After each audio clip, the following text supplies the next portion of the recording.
1 2, testing 1 2.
If you click on it, yeah.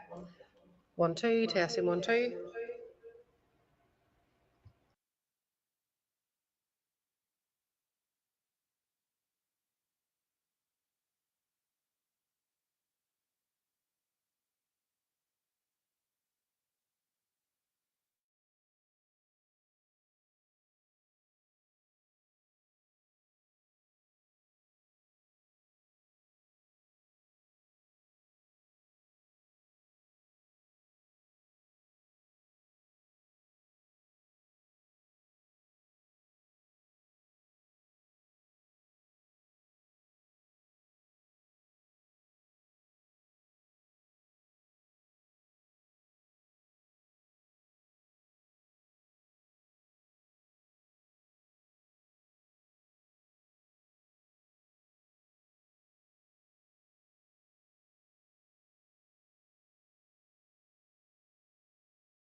We're good to go.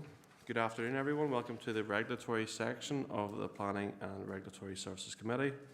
Audio recording is being used to assist in preparing the formal minutes. Therefore, anyone participating in the meeting consents to it being recorded and being live streamed on YouTube. Before we move to agenda item 1, I'll just let you know we have 2 councillors online. Councillor Ian Wilson and Councillor Kevin Savage are both online with us. So do we have any apologies from the floor? No. Okay, declarations of interest, we'll just take them as we move along. We'll move to agenda item 3.1. It is an item for decision, and I'm going to hand over to Elizabeth Rainey, Director of Regulatory Services, Facilities and Assets, to present this item. Thank you, Chair. Good afternoon, members. This is an annual decision with regard to the business plans for both Building Control and the Planning Department. You will see in the report the top 3 priority actions for both departments, and it sets out in detail then in the appendices the 2 complete business plans. So it's a decision item, members, and we just ask for your support in recommending the 2 business plans. Thank you, Chair. Thank you, Elizabeth. Okay, members, any questions in relation to that item? Councillor Lavery. Thank you, Chair, and thank you, Elizabeth, for presenting the report. I'm content to propose these business plans, but I just want to put on record as it's critical, absolutely critical, that we publish a draft local government or local development plan strategy this coming year. It's been delayed for far too long, Chair, and it's time we are able to deliver on it. So content to propose, but certainly that's a strong one that has to get delivered. Okay, thank you, Councillor Lavery. Councillor O'Dowd. Thanks, Chair. I'm happy to second that proposal. Thank you, Councillor O'Dowd. Members, are we all in agreement? Yeah.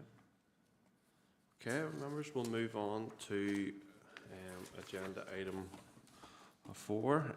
We have 3 items for decision and 2 items for information. 4.1 is consultation on the SEA environmental report for the proposed ammonia strategy and revised operational protocol, and I'm going to hand over to Sinead McAvoy, Planning Manager, to present this item.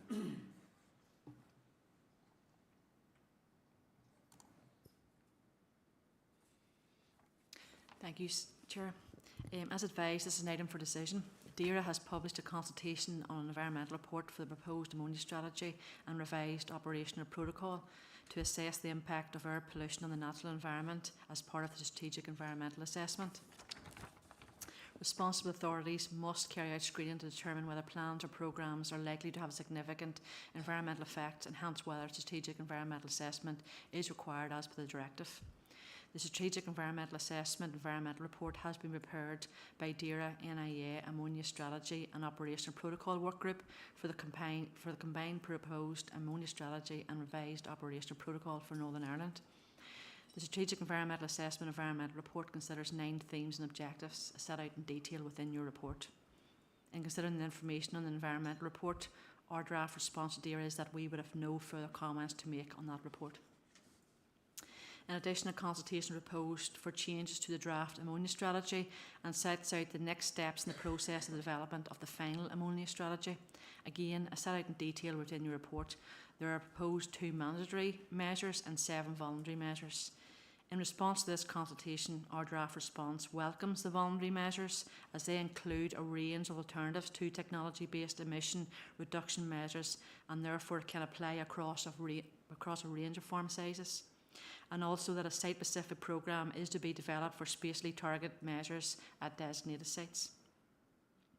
Finally, in relation to the consultation on the revised operational protocol for assessing ammonia and air pollution impacts on the national environment, our draft response is that we have no additional evidence to present. However, we would encourage DERA to have training with planners in relation to this new guidance prior to any adoption.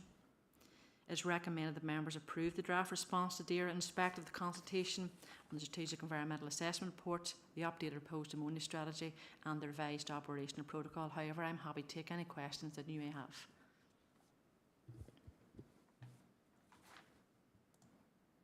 Okay, thank you, Sinead, for that item. Alderman Wilson. Yeah, thank you. I suppose it's just in regard, I know it's a lot of it in the main is sort of targeted at agriculture and what have you, but in terms of actually making a real difference is, you know, can council include in their responses, you know, the necessity for any proposed strategy to include from the department's perspective some financial assistance for farmers in terms of new technology, because it is not cheap. And new ways of working are always expensive, and farmers are, of course, only too happy to comply with sensible and strategic measures that will actually make a difference. But they also need, you know, to be assisted financially in that, because they're under quite a bit of pressure, as it is in certain sectors. So I would, you know, ask if that could be included. You know, like an insistence on a strategy, yes, but it has to be in tandem with some financial assistance to enable it to be, you know, doable for farmers in the main. Thanks.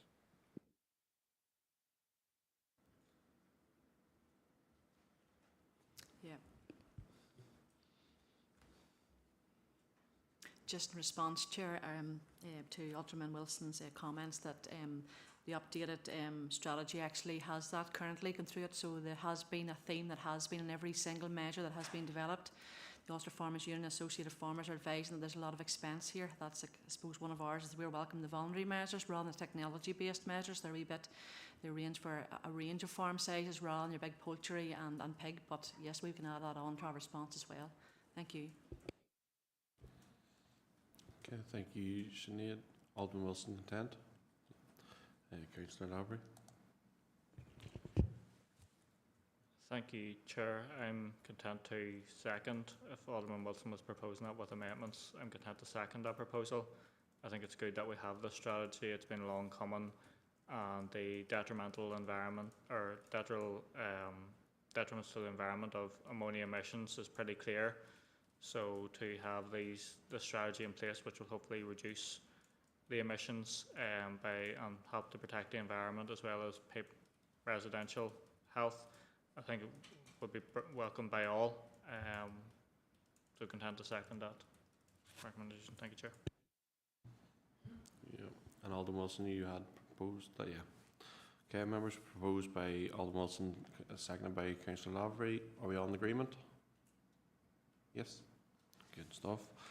Okay, agenda item 4.2, and it is an advance notice of listing of former Kilmore School, 166 Old Kilmore Road, Craigavon. I'm going to hand over to Helen Stoops, Principal Planning Officer, to present this item. Helen, if you just indicate for me. Brilliant, thank you. Thank you, Chair, and good afternoon, members. The Department for Communities wrote to the Council on the 11th of April seeking views on the proposed listing of the former Kilmore School located at 166 Old Kilmore Road, Craigavon. The listing of the former school is being considered under Section 80 of the Planning Act. In addition, DFC has assessed the merits of the listing the property against their guidance. In this case, DFC indicates that significant criteria in relation to architectural interest include proportion, plan form, quality and survival of interior and setting, while significant criteria in relation to historical interest includes age, social, cultural or economic importance, local interest and rarity.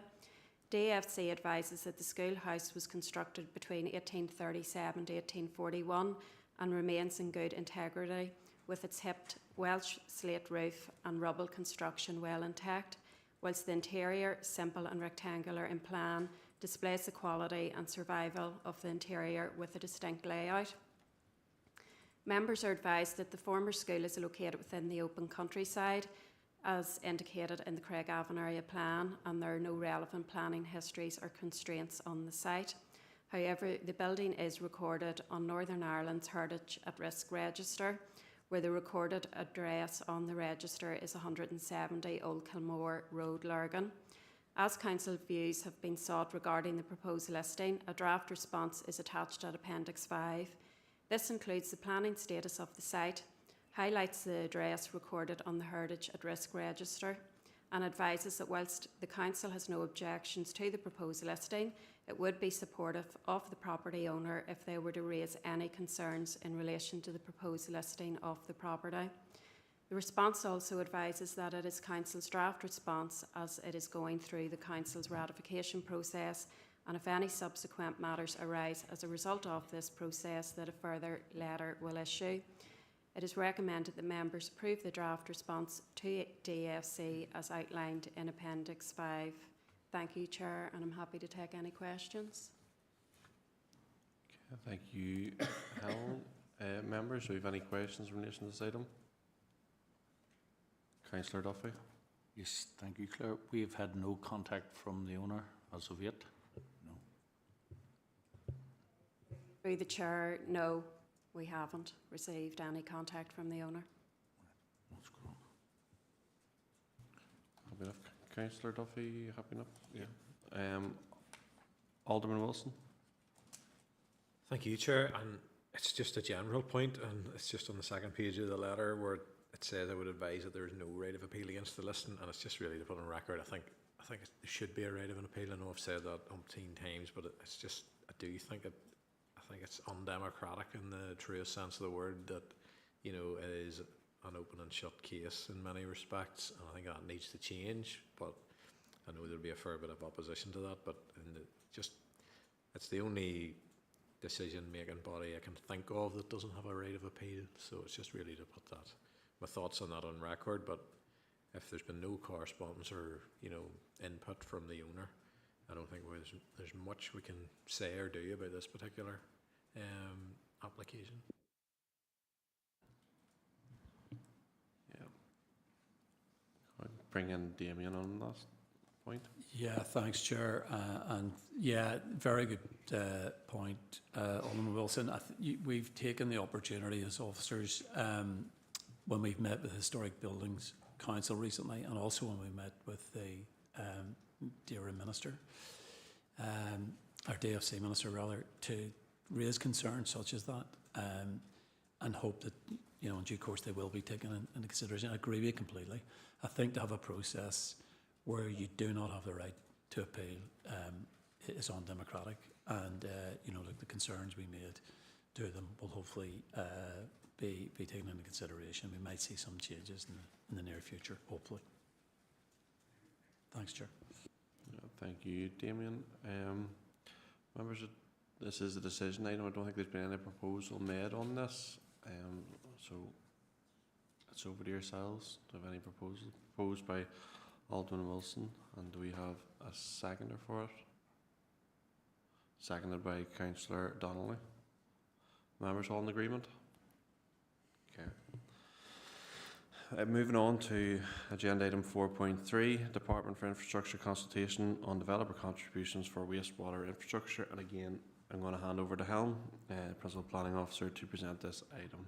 So over to you, Helen. Thank you, Chair.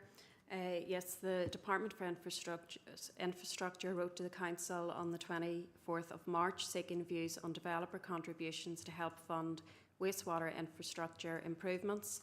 The consultation seeks views on whether and how DFI should introduce developer contributions to help fund necessary improvements to wastewater infrastructure needed to unlock housing development constraints and enable more homes to be built. A copy of the consultation document can be found at Appendix 6, and responses must be submitted by the 27th of June.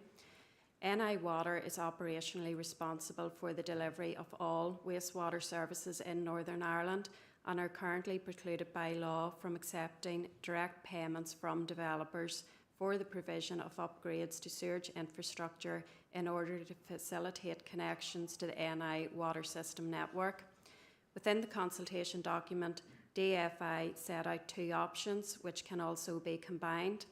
The first relates to voluntary developer contributions, where developers could opt to make a voluntary payment to offset the costs of upgrading or replacing the wastewater infrastructure, preventing new connections in specific areas where they are unable to build. This option would allow developers to make individual contributions to NI Water for Pacific sites, or pool payments to meet the required level of funding identified for infrastructural improvements which can benefit multiple development sites. The consultation advises that councils would not be party to the agreement nor the transfer of funds between the developer and NI Water. The second option would introduce a compulsory developer levy, which would require a financial contribution from anyone wishing to build a new home. The money raised through this levy would be ring-fenced to fund improvements to the wastewater infrastructure across Northern Ireland. Northern Ireland Water would decide where improvements should be prioritised on a needs and impact basis. The consultation does not provide details regarding a methodology for calculating levy amounts. However, DFI indicate that further consultation may be required in relation to this, along with possible exemptions. The consultation contains 6 questions, as summarised in the body of the report. A draft response to the consultation could be found at Appendix 7, which advises that in principle, Council would welcome a combined approach of both voluntary contributions and a compulsory levy, and stresses that any funds secured by way of a levy should be reinvested back into infrastructural improvements within the relevant council area.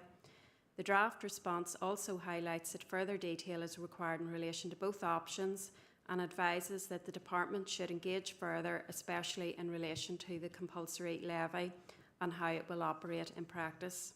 It is recommended that members approve the draft response to DFI as outlined in Appendix 7. Thank you, Chair, and I'm happy to take any questions. Okay, thank you, Helen, for that report. Members, any questions in relation to this item? Councillor O'Dowd? It's not really a question, it's more a point, well, my views anyway. I actually think that this is a good report. I think it's very good because there's a lot of people out there making a lot of money on houses, while and I know people would say that DFI and other departments should have money and they've loads of money and everything else. But if contractors and builders want to pay in to help, I think it's the way to go. I think it's a good idea.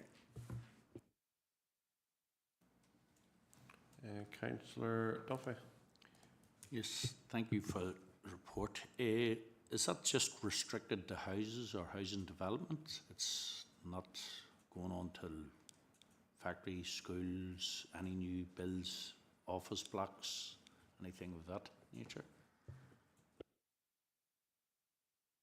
Yes, through the Chair, yes, it only relates to residential properties, as in new homes.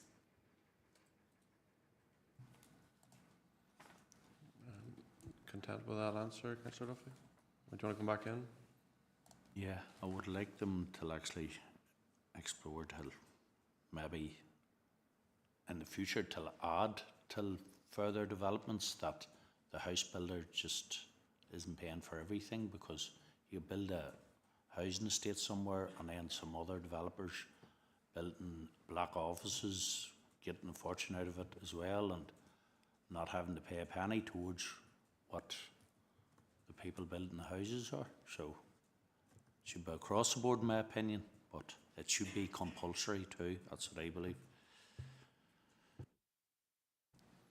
Okay, thank you, Councillor Duffy. Councillor Avery? Thank you, Chair. Firstly, I'll second Councillor O'Dowd's proposal. Or did you propose it, Councillor O'Dowd? Or? Oh, well, in that case, I'll propose the officer's response here. I think this is a small step forward to hopefully allowing, the need for housing in this area, particularly social housing. Well, this will hopefully help to allow residents to live here. But it's an outworking of the fact that there's been a severe lack of investment in our wastewater infrastructure in general over the last couple of decades, and although this may apply a small sticking plaster in some instances, it is down to NI Water to bring forward more larger scale investment plans in a wastewater infrastructure to allow the likes of additional housing development, including the likes of industry and offices, as Councillor Duffy pointed on, but also make sure that various wastewater incidents that have negatively impacted our environment are reduced. So it's not just a question of building houses, it's also the wider environmental concerns which can hopefully be resolved. I know that's maybe in NI Water's court and we can only respond to this consultation, but I think it's a small issue in terms of a wider scale problem. But content to propose the officer recommendation in this instance anyway, Chair. Thank you, Councillor Labrie. Do we have a seconder for that proposal? Councillor Dowd? I'm happy to second it. Perfect, thank you, Councillor Dowd. Members, are we all in agreement? Yep, I have nothing on the contrary. Members, next two items are items for information, 4.4 and 4.5. We'll take them together and I'll hand over to Damien and he'll go through both of them for us. Thank you, Damien. Yeah, thank you, Chair. Excuse me. Good afternoon, members. Members, the report before you relates to the statistical bulletin published by Department for Infrastructure for Q3 of the 24-25 business year. It provides an overview of planning activity across all planning authorities and gives information around processing times and performance. You'll see from the report, members, that during Q3 the Council met 2 of its 3 statutory targets, and they were for major applications and planning enforcement. And in fact, we were the best performing council for the 3rd consecutive quarter in relation of major applications, and that's credit to Sinead and the leadership she's provided to that particular team. And you'll note that while we missed the target for processing local applications, we are continuing to make significant progress in that area, and in fact our processing time of 19 weeks actually aligns with the average across all planning authorities. It's also worth highlighting that during Q3 only 3 of 11 councils were able to meet the target for local applications, and those which did have significantly fewer live applications than we do. Happy to take any questions around that, Chair. Thank you. Okay, members, any questions in relation to that? Alderman Wilson. Yeah, thanks, Chair, and thanks, Damien. I suppose just around shared environmental services, that whole issue has been causing concern for applicants and agents, and just the general delay around some of the responses that are taking an eternity to come back. And I know that's probably more than likely impacting our turnaround time for applications. Would you share that view that SES is an issue? Because I know numerous times making some inquiries about applications, you're waiting and waiting and waiting even to get a simple reply back that they've got your email, or that they've, something's happening at least, as opposed to nothing. But I'm just wondering how officers are finding it in planning in terms of that delay.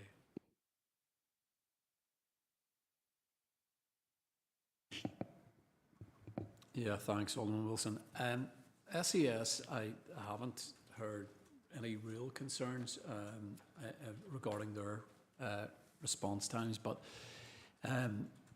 DERA was one body that we have been working very closely with, because there were some concerns around responses coming out from them. Now, they agreed to a pilot project to enable us to prioritise a certain number of applications at certain, across the business year, and that has certainly paid dividends. SES isn't one that I'm picking up on at the moment as being a particular concern, but look, things can change over time, and where that does occur, what we try to do is open up a dialogue with the particular consultee to explore how we might be able to resolve whatever issues there are. So look, it's one that we'll obviously continue to keep under review. Thanks, Chair. Yeah, content with that response. Councillor O'Dowd. Thank you, Chair. Again, just a point. I don't doubt for 1 minute that ABC is up there with one of the best in the plan department, because the team that we have here is amazing, and I just wish DFI was up there in this area as well as one of the best, because I find that they kind of slack a little bit when it comes to this area. Yeah, thank you, Councillor O'Dowd.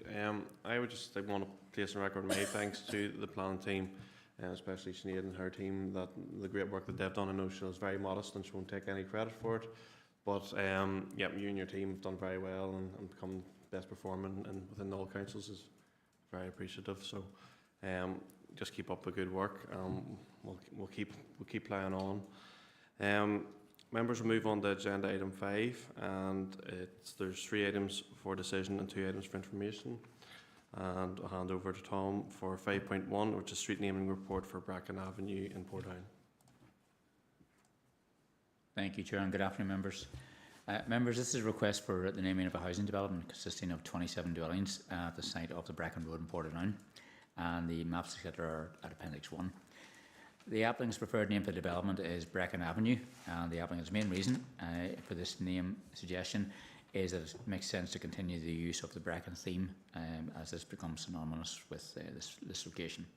So officers have assessed and deemed the proposal is compliant with the Council's policy, and therefore the recommendation for members is for approval of Bracken Avenue for this housing development. Thank you, Chair. I'm happy to take any questions members may have.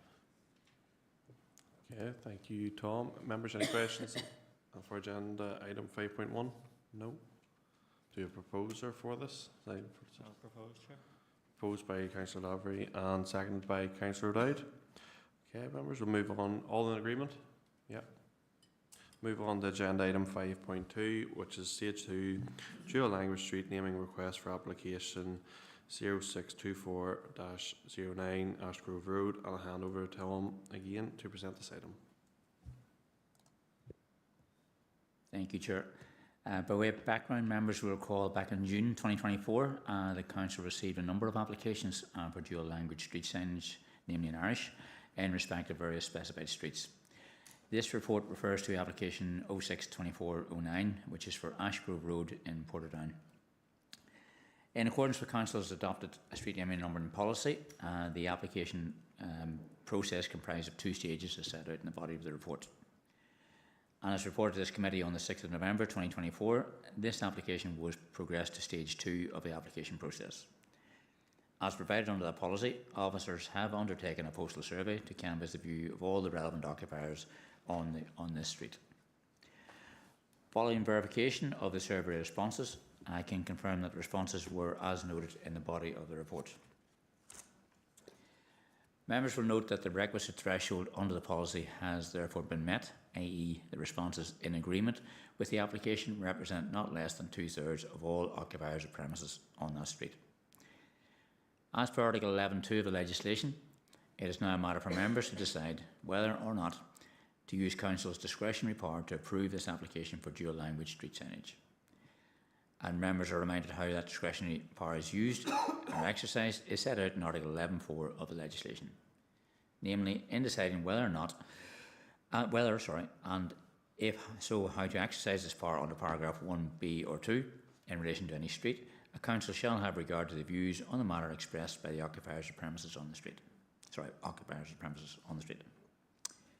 The recommendation, therefore, before members is that members review the information contained within this report and decide whether or not to use Council's discretionary power to approve the application received by the Council for dual language street signage in respect of a specified street in this borough.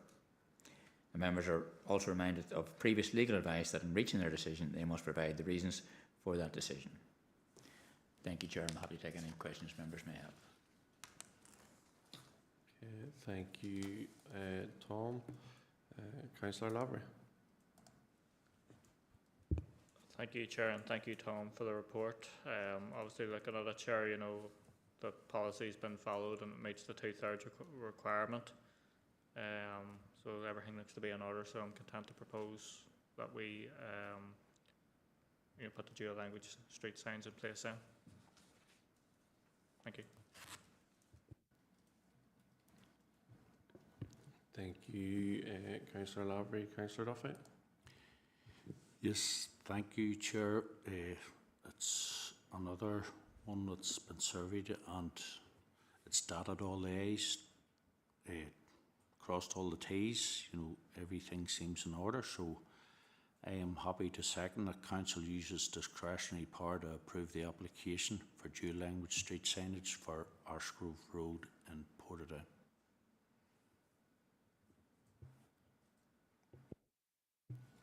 Okay, thank you, Councillor Duffy. Alderman Wilson.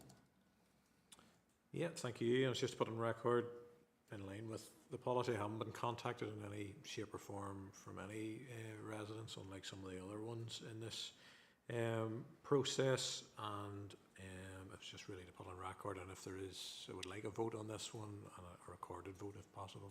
Thanks. Okay, so it was proposed by Councillor Lavery, seconded by Councillor Duffy, and then Alderman Wilson has requested a recorded vote. So I'm assuming you're not in agreement with the proposal. Yeah. Okay. Members, just give me 1 wee second. We'll get the system up and running. So we're voting on the proposal made by Councillor Lavery for the council to use discretionary power for dual language street signage in Ashgrove, isn't it? Ashgrove Road. Just give us 1 wee second till it's up and running.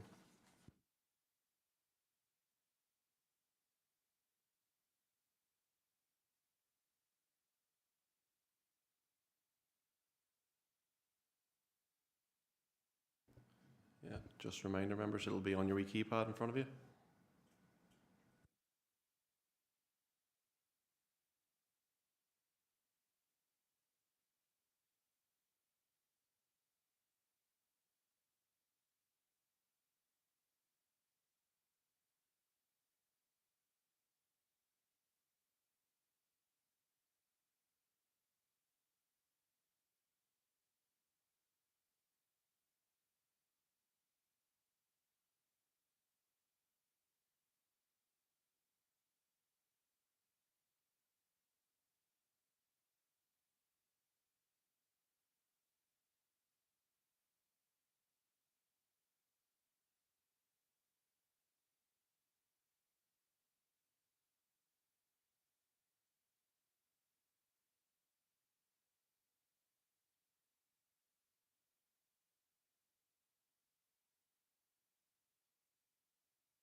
Okay, sorry about that, members.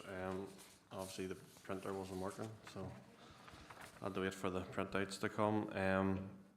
We had, as it was a recorded vote, I'll just read off how many votes. So for yes, we had 6 votes, and it was Councillor Lavery, Councillor Donnelly, Councillor Duffy, Councillor McGeown, Councillor O'Dowd, and Councillor Savage. And abstain was Councillor Armstrong, Alderman Wilson, and Councillor Wilson. So the vote ends 6 votes for the proposal and 3 abstained. Okay, happy enough, members. Before we move on to 5.3, I've just been notified that Councillor Mallon is now joined online. And also Councillor Flaherty's here, so hello. Very welcome. So I'm going to hand over to Tom for stage 2 of, or 5.3, which is stage 2 of dual language street naming request for application 062411 Craigavon Close. So Tom, over yourself. Thank you, Chair. Again, by way of background, members will recall that back in June 2024, Council received a number of applications for dual language street signage, namely Irish, in respect of various streets in the borough. This report refers to application 062411, which is for Craigavon Close in Portadown. In accordance with the Council's adopted street naming and numbering policy, the application process comprised of 2 stages as set out in the body of the report. As reported to this committee on the 6th of November 2024, this application was progressed to stage 2 of the application process. And as provided under the policy, officers have undertaken a postal survey to canvass the view of all the relevant occupiers on this street. Following verification of the survey responses, I can confirm that the responses were as noted in the body of the report. Members will note that the requisite threshold under this policy has been met, i.e. the number of responses in agreement with the application represent not less than 2/3 of all the occupiers of premises in that street. As per Article 11.2 of the legislation, it is now a matter for members to decide whether or not to use Council's discretionary power to approve this application for dual language street signage. Members are again reminded how that discretionary power is exercised is set out in Article 11.4 of the legislation, and namely in deciding whether or not, if so, how to exercise its power under paragraph 1b or 2. In relation to any street, a council shall have regard to the views on this matter expressed by the occupiers of premises on the street. Therefore, the recommendation before members is that members review the information contained within the report and decide whether or not to use Council's discretionary power to approve the application received by the Council for dual language street signage in respect of the specified street. Thank you, Chair. I'm happy to take any questions members may have. Okay, thank you, Tom. Councillor Duffy. Oh, thank you, Tom, once again, and thank you, Chair, for letting me in. No, I'm happy enough that this one has passed the high bar, which this council uses as a policy. So I am happy to propose that this council uses discretionary power to accept the recommendation for dual language street signage for Craigavon Close. Okay, thank you, Councillor Duffy. Councillor O'Dowd. Oh, sorry, Councillor O'Dowd, indicate again. Apologies. Thank you, Chair. Yes, no, I'm happy to second that. So I am another one over the line and more than happy to second it. Thank you, Councillor O'Dowd. And Councillor Lavery. Yeah, looks like another one that's followed due process and met the policy, so content that it is approved in line with the proposal there, and hopefully we don't need to go to a vote on this one. We can all just unanimously agree and endorse the wishes of these residents here in the street in Craigavon Close. Thank you. Yeah, thank you, Councillor Lavery. And Alderman Wilson. Yeah, it's just again put on record, I had no direct contact with anyone in this one, unlike some of the previous ones. And again, if I could have a recorded vote on it, thank you. Thank you, Alderman Wilson. So we have a proposal by Councillor Duffy for Council to use its discretionary power to approve the application received by the Council for dual language street signage. That was seconded by Councillor O'Dowd. And going from those remarks, Alderman Wilson, assuming you're not in agreement with that, so we will move again to a recorded vote. And just bear with us until it gets set up. It's all on you, should be on your keypads in front of you.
Okay, members, as it was a recorded vote, I'll read out the results of that vote. Voted yes, Councillor Lavery, Councillor Donnelly, Councillor Duffy, Councillor Mallon, Councillor McGeown, Councillor O'Dowd and Councillor Savage. And votes, councillors who abstained was Councillor Armstrong, Councillor Flaherty, Alderman Wilson and Councillor Wilson. So the vote passes 7 votes for the proposal and 4 abstentions. Okay, members, we have no other lights on, so we'll move on to agenda item 5.4. And as an item for information, stage 2 dual language street naming request for application 0624-10.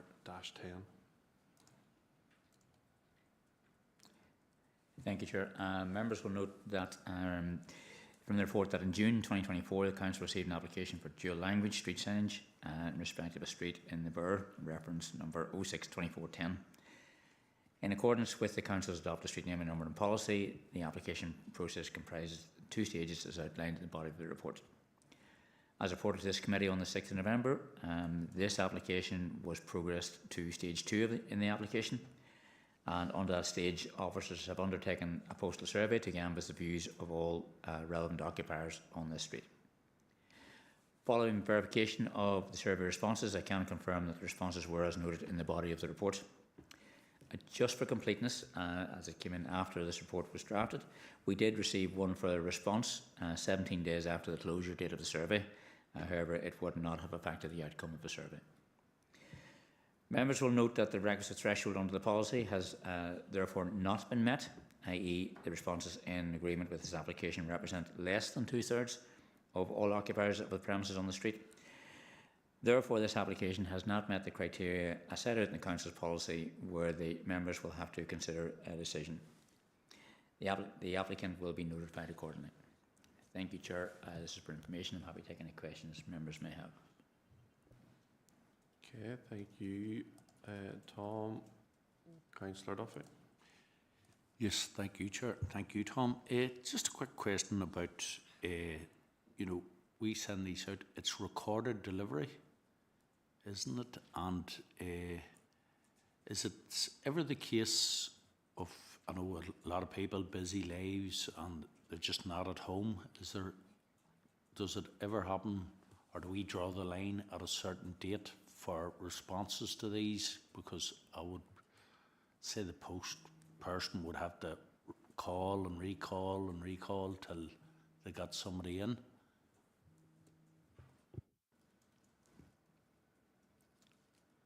Through the chair, yes, Councillor Duffy, we do recorded delivery, and the process is, and we can track how many times the post office have literally been to the door and tried. On some occasions, it's 2-3 times.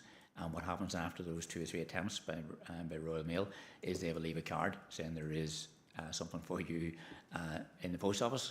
I'm not sure if we can do any more than that, but as I say, we certainly, the post office do try on several occasions to deliver these, and we have records of that, of when they've tried, because it is a track system.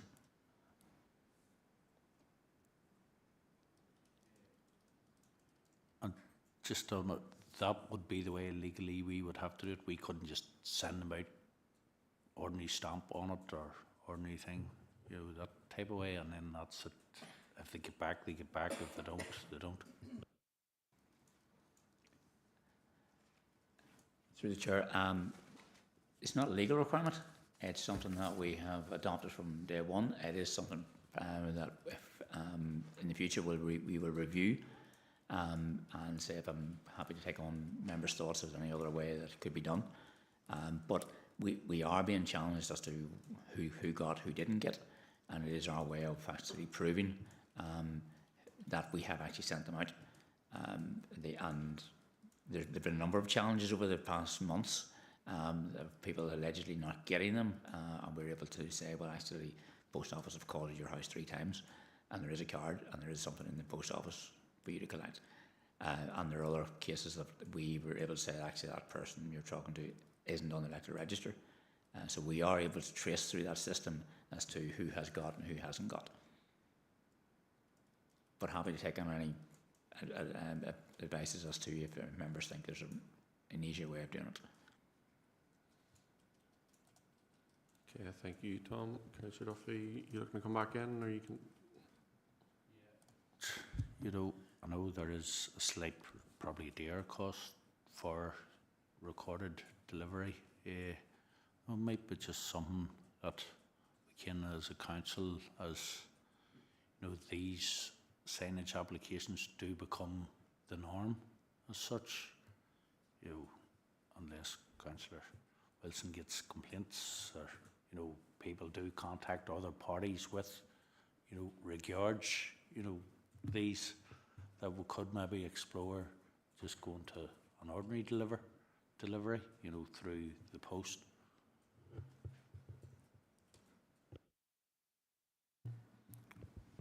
Tom, are you happy enough if I bring in other councillors, and then if there's more questions probably raised from that? Is there more questions going to be raised, councillors? Yes. Right, we'll take a few and then circle back to that. All right, Councillor Duffy, yeah. Alderman Wilson. Yeah, I mean, ideally, if it, you know, the lightest touch possible on this. I mean, it's not an appointment letter for a major surgery, you know, somebody's getting, so we have to really put it into context, you know. So, but we know these things are highly emotive for people, and they're, you know, there's a group in society are highly motivated in this regard in terms of dual language signage, and there's other people highly motivated against them, and there's a lot in the middle who really have no view at all on them, and we're seeing that quite regularly with the amount of non-returns. So it's a resourcing issue, but it's also a council legal responsibility issue as well, as I see it, and I would be more in line with the protection of our officers because of the level of challenges that are coming in. And I feel it is a useful, you know, if you can show someone, well, you were, you know, there was 3 occasions, bang, bang, bang, here's the printout from the tracking service or some other item of evidence. I think it closes a thing down fairly quickly, and, you know, the amount of, you know, it's just legal situations everywhere we look in council, you know, every month, and I think if we can close them down without an entire process starting completely needlessly, I think that's nearly a better use of our finite resources, rather than, you know, taking what could be considered a short-sighted move to simplify something when in reality it could end up becoming very, very complicated and costly. So that'll be just my view, without completely thinking about it for very long, but yeah, I think there's what you've said, Tom, in terms of being able to produce that evidence can close an argument down very, very quickly where there hasn't been an argument to start with, really. Thank you, Alderman Wilson. Councillor Dowd, is yours in the same line as this? Yes? Okay. Thank you, Chair. I can understand where Councillor Duffy's come from, because there's people there that works 9 to 5, maybe longer hours.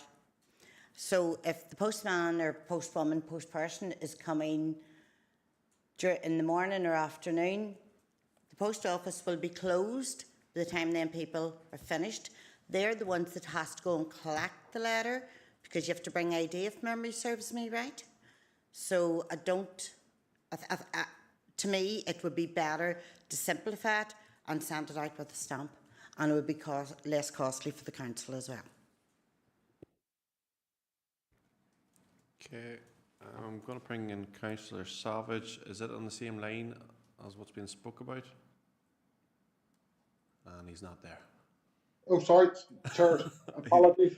I had hit the button by mistake, Chair. I'm using my iPad. So sorry, I didn't mean to speak there. Sorry, no problem. Looks like Councillor Savage having lunch somewhere nice, isn't it? Nice. Tom, I'll bring you in then. Thank you, Chair. We can take on board all the various views. It would be worthy of further discussion. Various councils do it different ways. Some don't do a postal address, they just send it out, and it's not a pre-posted envelope for return. There are other ways of doing it. I mean, there's one department or one council that actually is hand delivering these at the moment, but it's all run into challenges. I say we have been challenged on a number of occasions, and some members have been copied into those challenges, that they weren't delivered to certain addresses, and we were able to prove that they were. So I say we're happy to have a discussion with members at some point in time in the future as to what the best way forward is.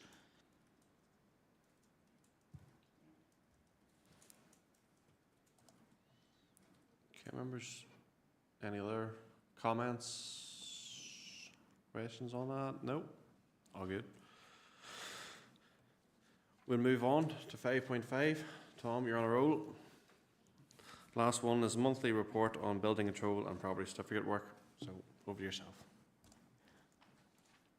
Thank you, Chair. This is just to update members on some of the workload being undertaken by the department during last month of April. As noted in Appendix 9, last month alone we received 236 building regulation applications, and it had a notional construction value of just over 18.86 million, which is something similar to last year. Last month we also carried out just over 1,481 inspections, site inspections, and we undertaken 178 plan assessments and issued a total of 244 statutory notices, including 66 approvals. The department also continues to deliver the council's property certificate function for the conveyancing of properties across the borough. Last month we received and administered 276 new applications and issued 236 certificates to solicitors and agents relating to properties. Thank you, Chair. This is reports from members' information, but I'm happy to take any questions members may have. Okay, thank you, Tom. Members, any questions in relation to that item? I have no lights on, nobody indicating to speak. Okay, move on to agenda item 6, correspondence. I trust that you have all had the chance to review that. Any questions on that? I see no lights on. No. So agenda item 8 is any other business. I have none. I've received none from the floor either before the start of the meeting. So members, we'll take a short recess until 4 o'clock when we consider the planned applications. So see you soon. Thank you.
Okay, good afternoon everyone and welcome to the planning section of the meeting of the Planning and Regulatory Services Committee.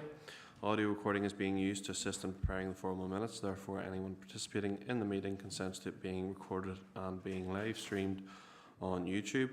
Also, during the course of this section of the meeting, questions may be asked by councillors who are members of the Planning and Regulatory Services Committee, of planning officers, applicants for planning permission, objectors or those speaking on their behalf.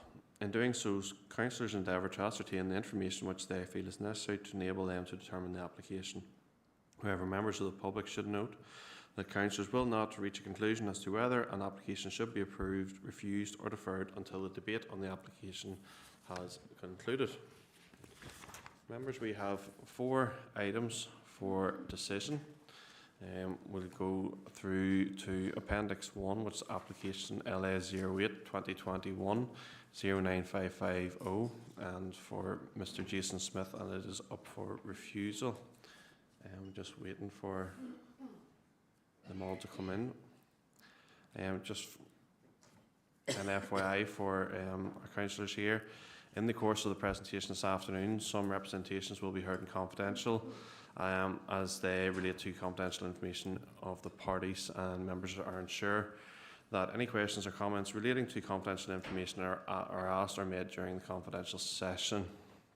And just making you also aware, 2 confidential addendum reports has been circulated, an addendum report prior to the meeting. Councillor Flaherty. Thank you, Chair. I just wish to advise that I have had some communication regarding this case long before I was on this committee, so I think it's best if I step outside. That's no problem, Councillor Flaherty. See, everyone's here. You're very welcome to our meeting. We have Councillor Lavelle McGrath here as well with us, Sheila Curtin from 2 Plan NI, and Jason Smith as well here, and Claire Smith. Before we hand it over to you guys, we're going to hand it over to Nicola, who's going to bring us through, present the report and the PowerPoint presentation.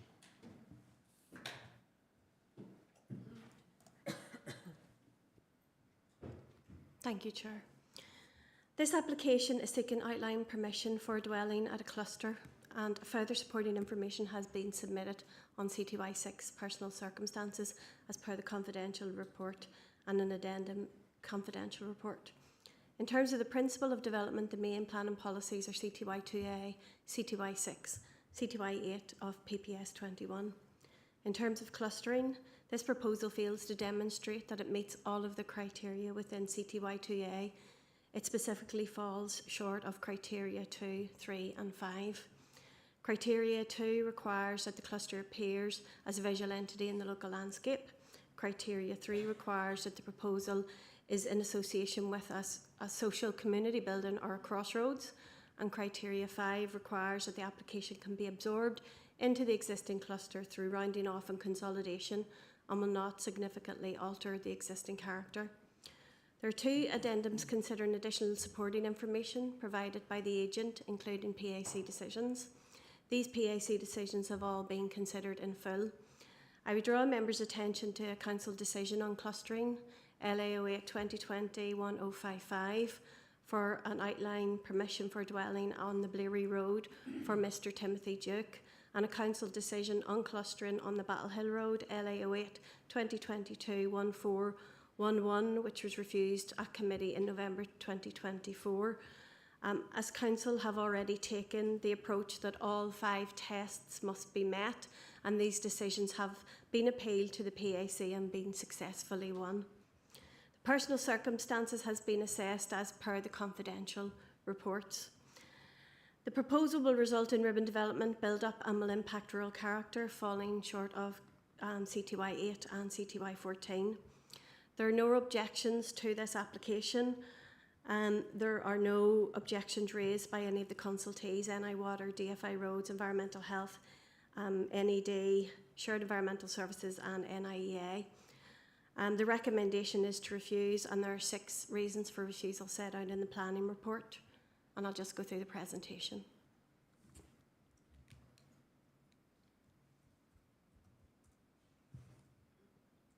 So this is the location of the site within the general area. There's a small settlement, Derry Lee, and a small settlement, Mahray, and the site just falls in between the two. Next slide. That's an aerial context of the site.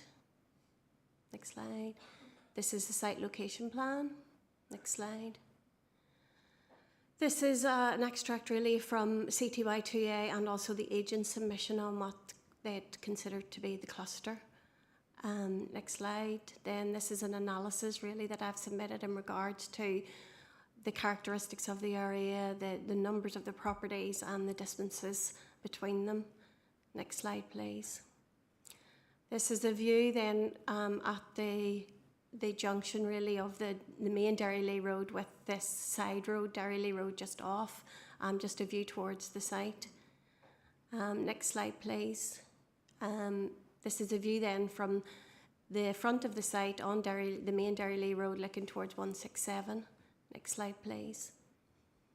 This is the view then at further back. You'll just see the arrows in the wee map just on the at the top of the image, just showing you the view and showing you number 166 and just the site and the road in context. Next slide, please. This is the view then of number 167 from the road. It's set back off the road, so you can see again the arrow pointing to exactly where that is. Next slide, please. This is then a view from 167 out the front of it, looking towards number 166. Next slide, please. This is a view then from the front of the road towards number 165 and 163. 163 is a derelict dwelling, which it's at the minute it's undergone a planning appeal for replacement dwelling, which is a separate consideration. Next slide, please. This is the view then from the front of that, then towards the site. You can see the site's in behind those trees. Next slide, please. This is the view then from the front nearly of 165, where the entrance is, just looking towards the west. You can see just glimpses of 161 and 158. Next slide. This is the view then towards number 162. It's set well back off the main road. I think that concludes the presentation. Thank you, Nicola, for the report and the presentation.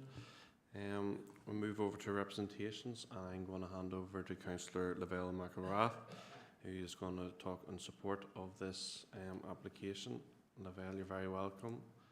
You have 5 minutes and the clock will start as soon as you start speaking.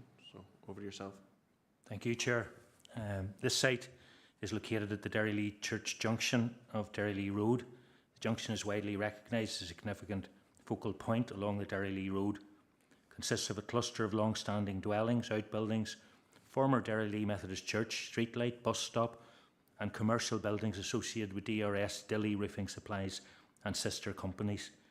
The area within the application site can be described as a cluster of roadside buildings known locally as the church. Travelling along the roads leading to the application site, one becomes quickly aware of the build-up at this location, which traditionally was focused around the church.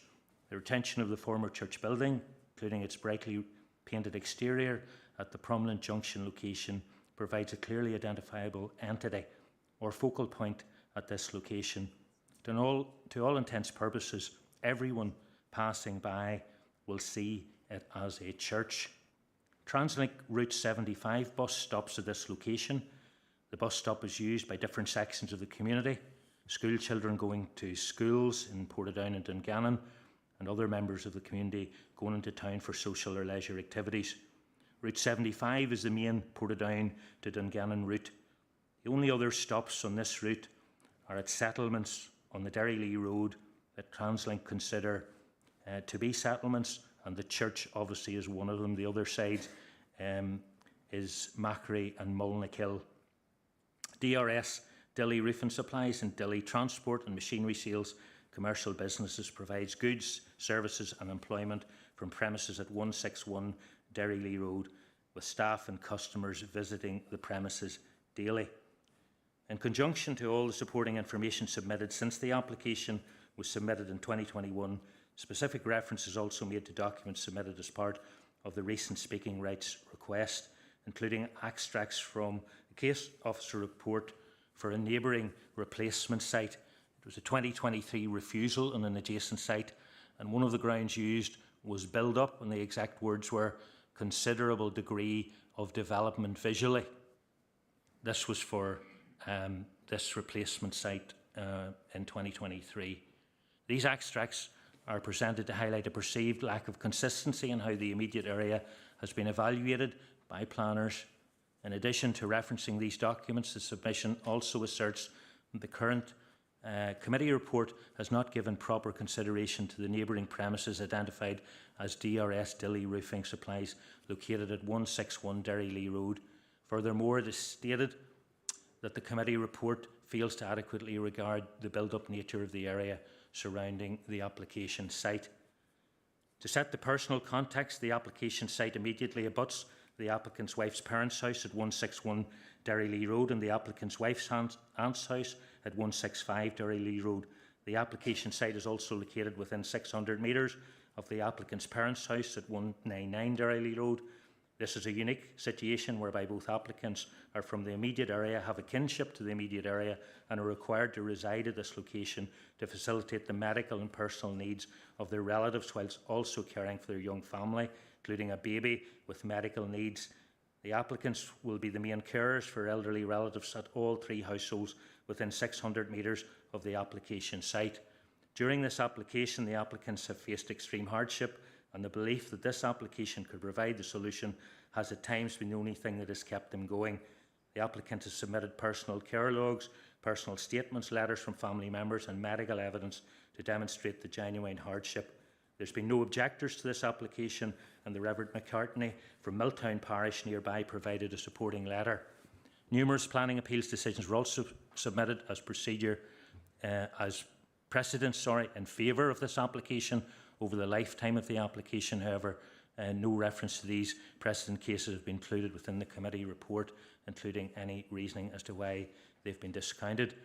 It is a well-known feature of planning law. The decision maker must not only ask itself the right question, but also must take reasonable steps to acquaint itself with the relevant information to enable it to answer the question correctly. For this reason, the agent will now summarise the relevance of the submitted PAC precedents cases. Thank you, Chair.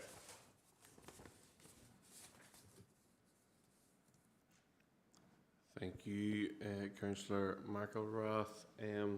Just before we hand over to the representations from Sheila and Jason, I have been advised that we will have to move into confidential business due to the contents of what's going to be spoke about. So can I seek a proposer and seconder to go into confidential? Proposed by Councillor O'Dowd, seconded by Alderman Kennedy.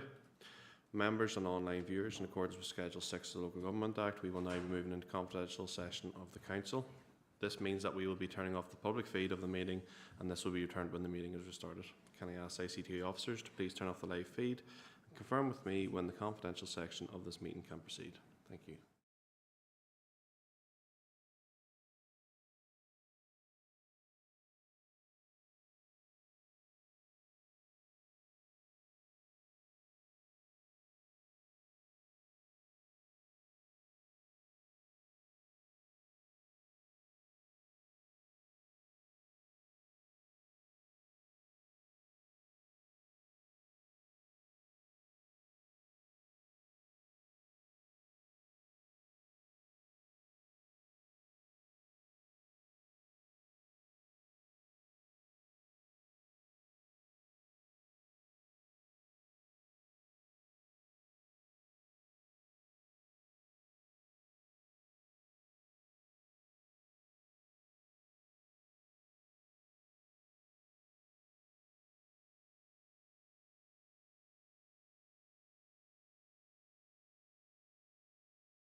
I'm not having a great day here, am I? Okay. Welcome back to the public. During the confidential session, members heard representations relating to confidential information and were given to ask questions about that information. We are now in open session, and I should remind all parties and members that any information of any party should not be referred to an open session. So, members, we're going to ask questions on the non-confidential items of this plan application, and Alderman Wilson, over to yourself. Yeah, thanks. As I was saying, just in terms of building number 166, it, as I was saying, it certainly looks like a church to any passerby, or I don't know, it is, as been reported, a dwelling, but I do recall a previous instance, and I know there is an insistence on it having a sort of community or cultural or religious usage in terms of a focal point, but I do recall one application, I think it could have been yourself, Nicola, was dealing with it, where there was a community building, it was maybe a parish hall or something that wasn't being used at that particular point. It was more in a state of dereliction from memory, and I've been trying to find, and I just can't, you're sifting through so many months and months of papers to try and locate it, but I remember, I think it was approved on the basis of the fact that it could have been used in the future as a community building, so it didn't necessarily rule it out in its current state because it wasn't being used. And I suppose the same should technically apply to this, because you know that could ultimately still be used as a community building if the need or the potential arose in that area for it. It retains all the characteristics of a church hall, and it's not unlike other focal point buildings that have been to committee and just generally on the delegated list. I was thinking some community buildings, I remember an Orange Hall and that in a particular location, and it was considered a focal point. That looks like a focal point to me, and would be, other than the fact that we know it's a dwelling, we're talking about a focal point. I know potentially in the strictest terms, the focal aspect of it is the usage of it, but also for the eye, it's I think it meets that criteria in terms of being a focal point, because it looks to anybody passing by or in the area that is its use. So you would only have to you would have to dig deeper to find that it wasn't being used for that purpose. But on that basis, I think, based on the other incidents where I think we approved a dwelling in a cluster, on the potential of it being reused as a community hall, I think there's still the opportunity there. And I know in some church denominations they meet in houses as well, so that potentially, I have no idea who lives in 166, but it's not to say that couldn't be the case in the future either. And I've seen, we are a committee and we have the powers to make these decisions, otherwise there's no point in having a planning committee. So it's just a point I suppose I would like to make in that regard, that it very much looks like it is a church hall, and surely it should have some resonance in terms of the debate.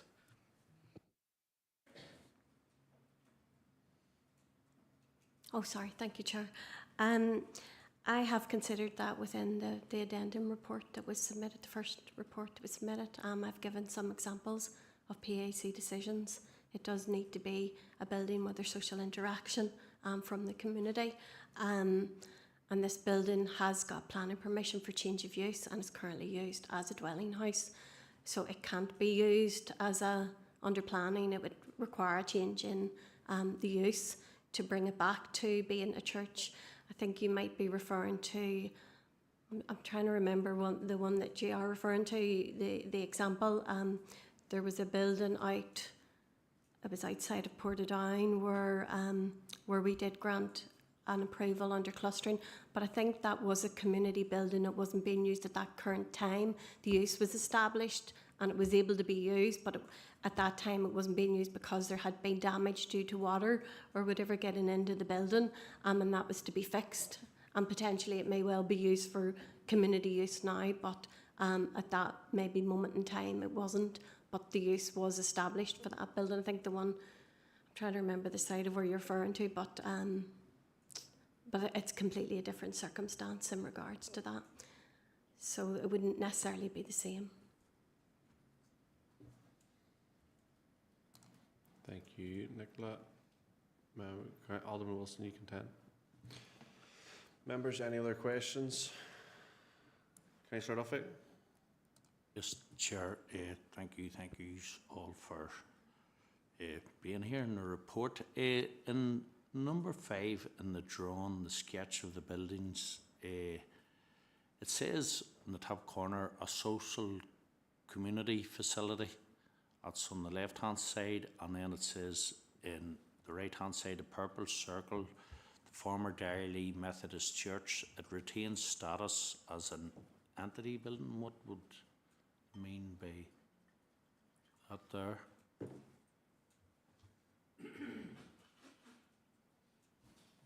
I wonder if we can get the slideshow up again. Would it be possible? Probably too small to see. Probably is, but it'd be nice just to have a reference for it. Is that the slide you're talking about? Yeah. Yeah. I'll bring in Nicola for that. Or, Mr. Duffy, do you want to just explain that again?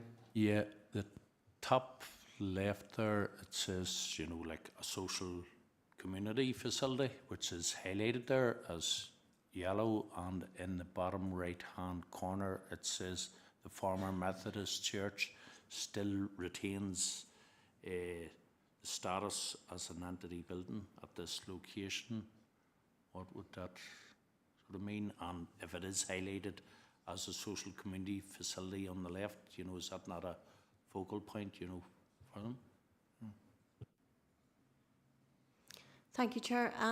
That slide is actually just to show you what the agent submitted in regards to their consideration for this being a cluster. I thought that I should put that up in fairness to the agent to let you see what they had submitted and what they are showing as they consider to be the cluster. And then on the other side, it's a sketch from Building on Tradition, the guidance in regards to clustering, showing what would be expected to be a cluster and what wasn't, and what sort of the sort of features that they're looking at in terms of how it would be closely knitted together or whatever. And I was trying to really show you that in the other one, that although the agent's showing this, you can sort of see that there's a clear difference between the two. And then the slide that goes after that, I did an analysis then from my viewpoint in terms of what each of the buildings are, the distances between them, the gaps that there are, the vegetation, that's not a close-knit cluster or a group, which is a visual entity, and it's just to be able to show what that is. I've given the 3 examples just for information for councillors. Okay, thank you, Nicola. Councillor Duffy, you want to come back in? Yes, sure, thank you, and thank you, Nicola. I would like to ask the agent if she can explain if it retains the status as a church building, you know, it would have to be classed as a church building and a focal point within the area, you know, and does it retain its status as a church building? The reason for including that was to demonstrate that it retains the ecclesiastical architectural status of a building. So anyone travelling up and down that road from any direction will recognise that that was a building, that it had heritage value, that it had value to the community. And I suppose we have to be very careful in terms of how we interpret policy CTY 2A. We can only look at the black and white of the policy. And the policy states clearly the cluster is associated with a focal point, and it uses the word such as. It doesn't specify exactly. These are just examples of what a focal point is. In that diagram, the reference was to show that it had an entity in that landscape as a former building. We also need to be aware that that's not the only point in which we were submitting the application. There's also like a bus stop there. The bus stop, again, it's not a social building, but it's a social facility. As Councillor Bell was stating, that it provides an essential transport community facility. and it's recorded as that's where the bus stop is. There's also, and little talk is about it, it's regarding the commercial facility that's located at 161. That provides employment, services to the area. Like these are all social facilities, commercial facilities that represent the focal point within this area. Thank you.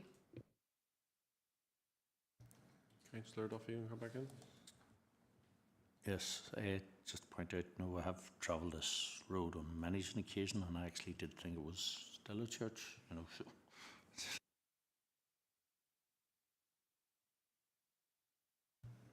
Nicola, bring you back in.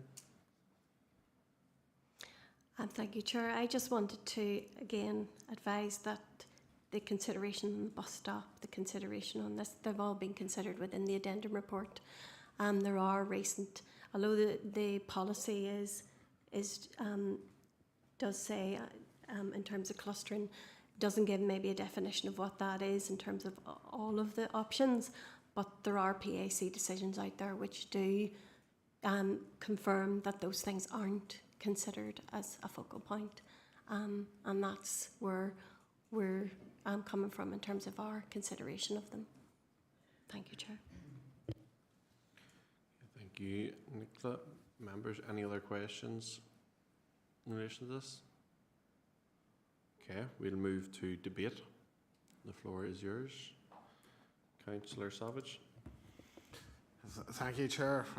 Interesting discussion around this application.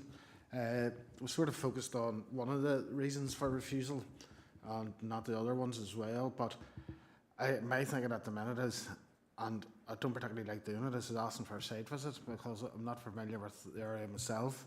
And I think having eyes on the site would help us with our deliberations in relation to even the refusal reason 3, and that the proposal doesn't constitute a small campsite. So, there's other considerations we need to have thought of and an understanding of. So, my thinking at the minute is that, if we went out and had a look at this site, because we have done with previous applications like this, and I think it would help our deliberations along with what was discussed in the previous section, Chair. So that's where I'm at the minute. Thank you. Thank you, Councillor Savage. Councillor Lavery. Thank you, Chair, and thank you to everyone who's spoken. The application. I suppose my own thoughts initially on it would be that I would be a bit sceptical in terms of this focal point argument in terms of the old church, as it's now a dwelling. So maybe I wouldn't be so inclined to view it as a cluster site in that aspect. However, obviously there's information passed to us in confidential business of a medical nature where an argument was maybe verbalised regarding the exceptional, site-specific and genuine hardship need of the application. And though it's come forward with a recommendation to refusal based on information provided thus far, I think there was quite a compelling argument made in that confidential section, albeit we have to take evidence or decisions based on the information we received before us.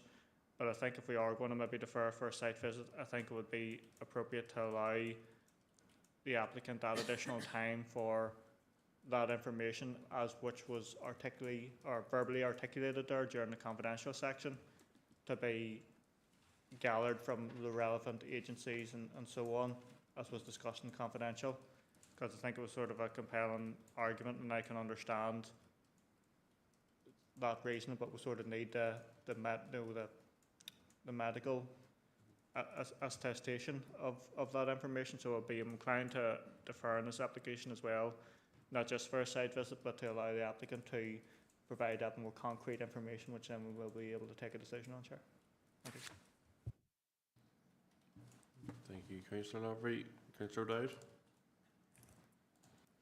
Yes, thanks, Chair. I would just like to second Councillor Savage's proposal for a site visit. I haven't made a proposal yet. Oh, I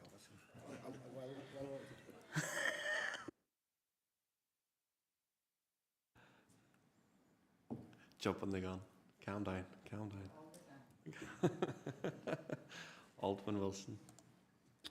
Yeah, and in a similar view, I think it's been an interesting debate, and I would agree with what's been said in terms of that confidential medical evidence, particularly what Councillor Lavery has said. And I suppose, from my own perspective, what I had listened to without referring to it, I'm 46 and I'm at the other side of a fairly tumultuous few months from my own perspective in terms of similar types of issues with digestion, let's say, and I could not imagine not having a support network close to me, because I needed it on more than one occasion. So I'm coming at it with a huge dose of reality from my own perspective. So I would fully agree with the suggestion of a site visit, and also as much time as is required to get that additional medical information, because I think it would be very useful.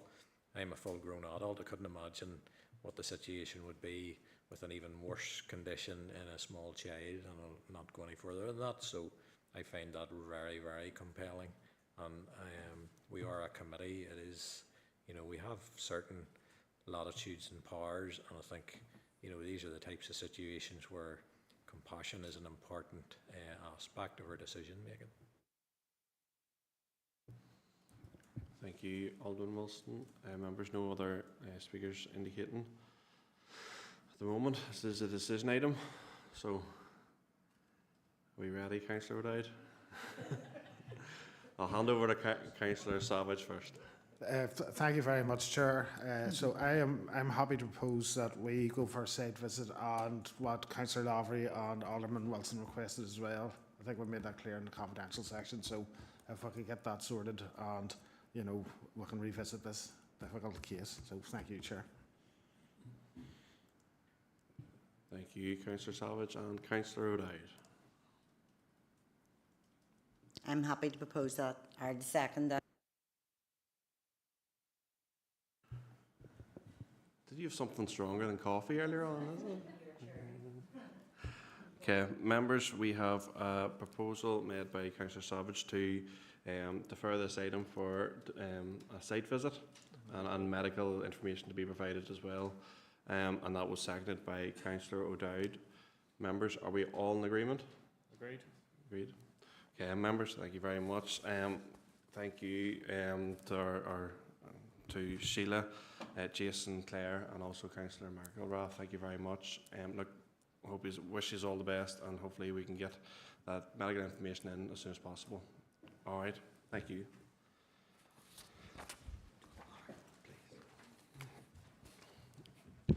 Members, we will move on to Appendix 2, which is application number LA08 2024/0505A. It's on behalf of Clear Channel NI Limited, and it is up for a refusal. We have Conor McGarry, who is the agent, and Stephen Little, who is also a supporter, and I'm not too sure how we're working out representation on this. Just give me 1 wee second. Okay, yeah, and the agent will be taking making the presentation on support of the application and also taking questions, so you're very welcome with us. We also have Brian McCurvey, who's the Principal Architect for the Historic Environment Division, who is in attendance for and has speaking rights for clarification purposes only. So I'm going to hand over to Liam, and Liam's going to bring us through the report and the PowerPoint presentation.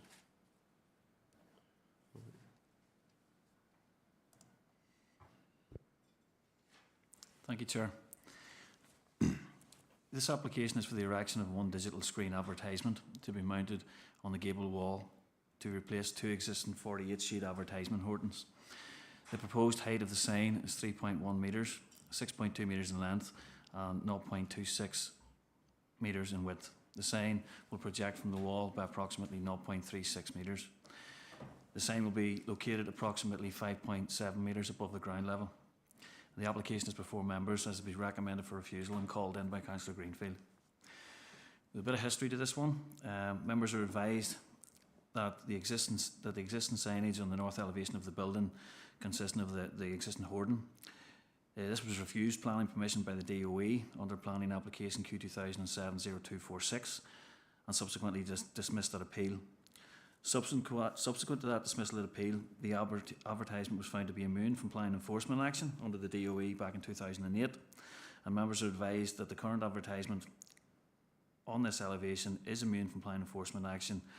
Planning approval has never been granted by the DOE or PSC or latterly the Council.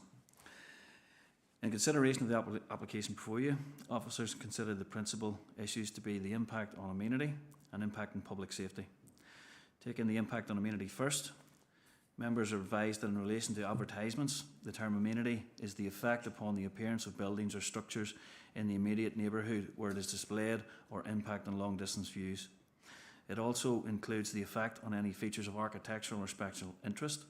This application site is within an ATC designation and in vicinity of a number of listed buildings.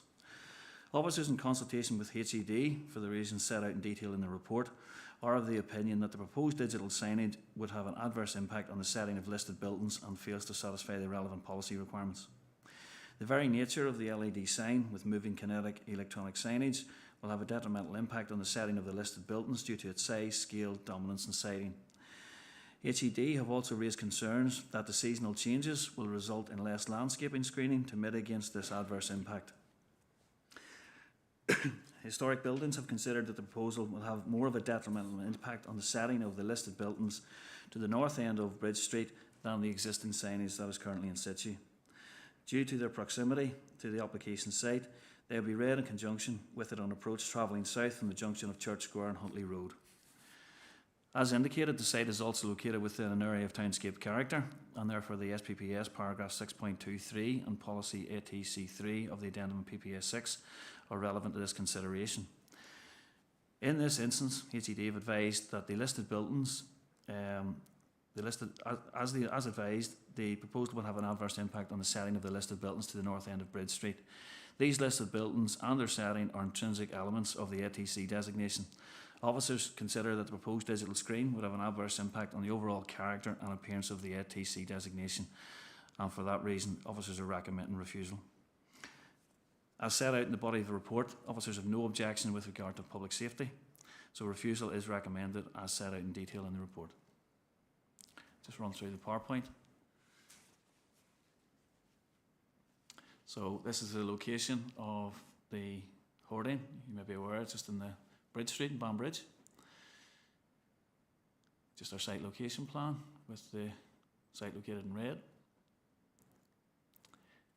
You can see the location of the proposal on the site elevation.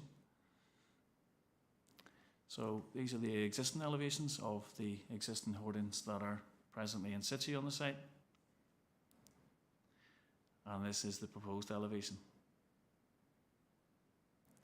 That's just a technical specification with regard to the lighting and stuff and things that goes on with that. That's got skewed slightly, but you get the impression of the aerial view of the site, just located at the sort of midsection of Bridge Street. So these are the existing views of the site from proximity to the listed buildings. These are sort of Google images, and you can see in the Google images with less foliage on the trees that are present at the present time, the site becomes more visible in the context of the listed buildings. That's just a photograph just at the junction there of the Huntley Road and the Bridge Street, and you can see the sort of variation there between the seasonal issue with regard to basically the listed building there is immediately on your right hand side and across the road on the left. And this is a map showing the proximity of the listed buildings in reference to, so the cluster you can see just at the junction there of the Huntley Road and where Bridge Street starts, just across the car bridge there at the bottom of the town. Those listed buildings are the ones that officers and HED consider to be affected and their setting by the proposed digital signage. And that's just the plan showing the ATC designation, just for clarification purposes. Thank you. Thank you very much, Liam, for the report and presentation. I want to hand over to Connor.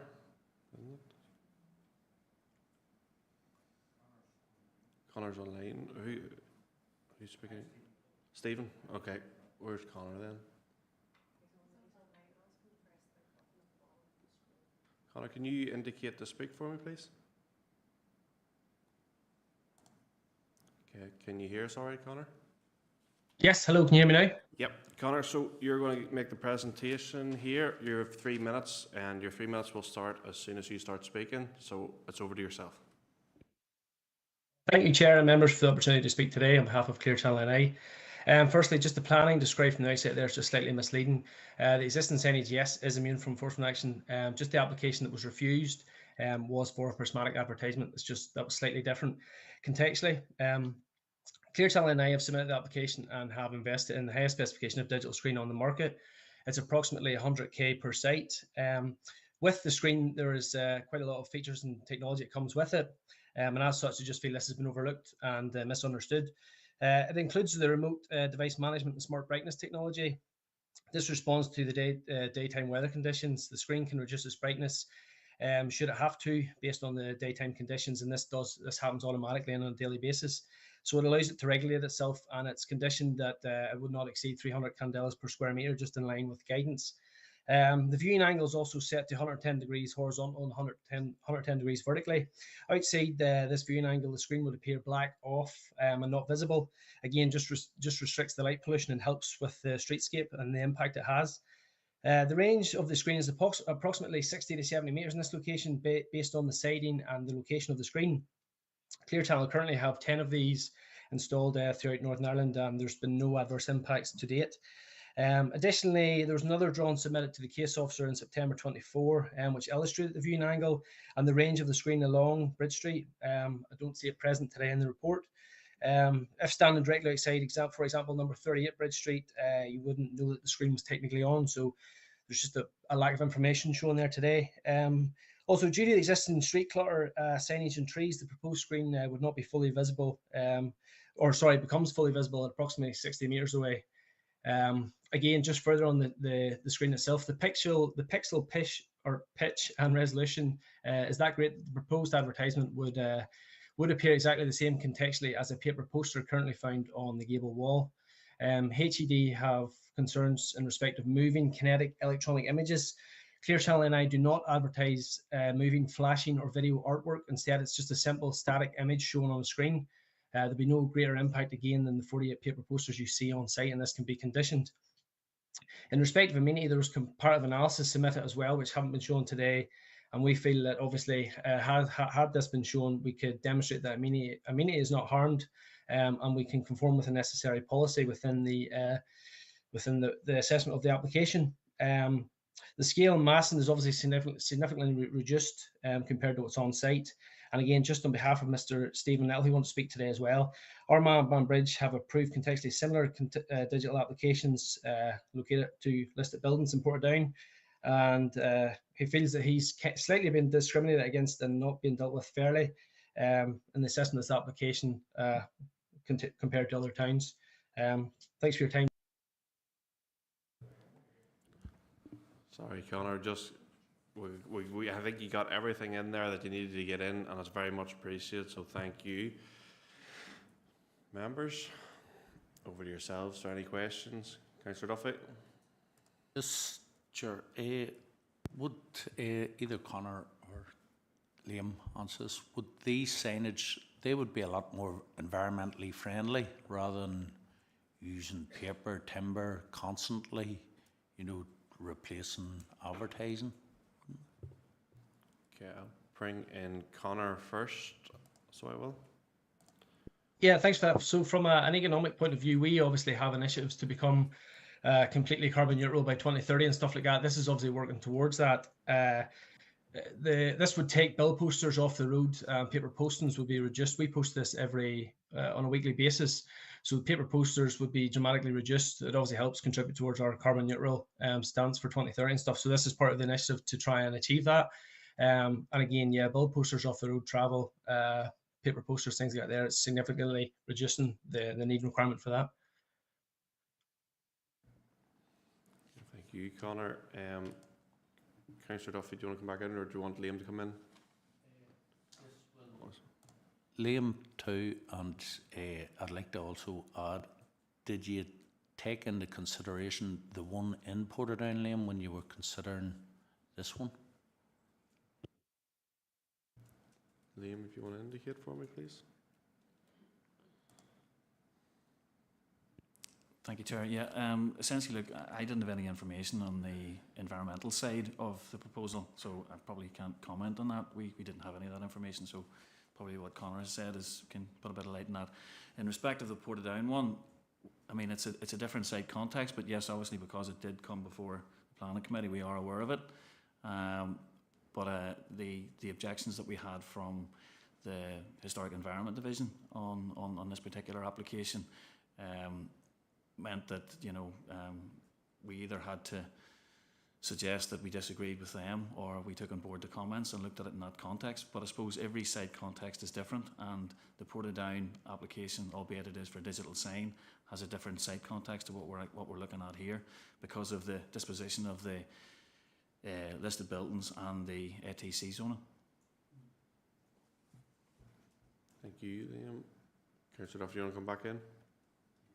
Thank you, Chair. No, I vaguely remember the Portadown one, and the Ulster Bank is a listed building, and I think there was a number of listed buildings in the area, you know, which didn't seem to have too much effect. I don't know what HED said about that there. Did they object at that time too? We do have Brian McCurvey, who should be online, from his Principal Architect for Historic Environment Division, so I wonder if he can indicate. Do you want to ask that question to him? Brian, if you can indicate to speak.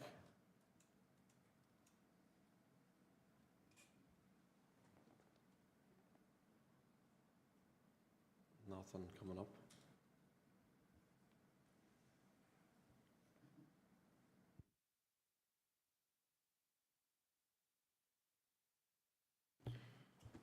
Brian, if you don't mind indicating to speak for me, please.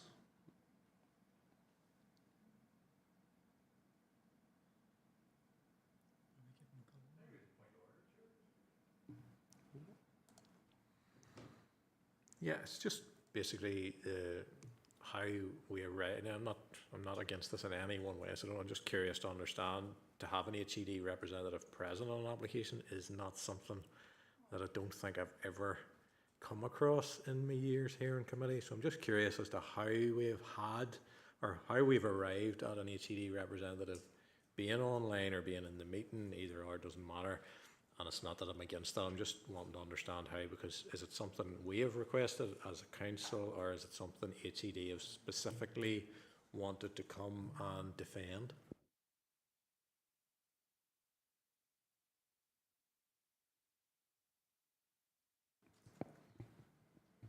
Thanks, Chair. Thanks, Alderman Wilson. Look, occasionally, Alderman Wilson, we will bring consultees into the committee. Road Service is an excellent example, where they have attended many occasions where issues around road safety, for example, have been raised.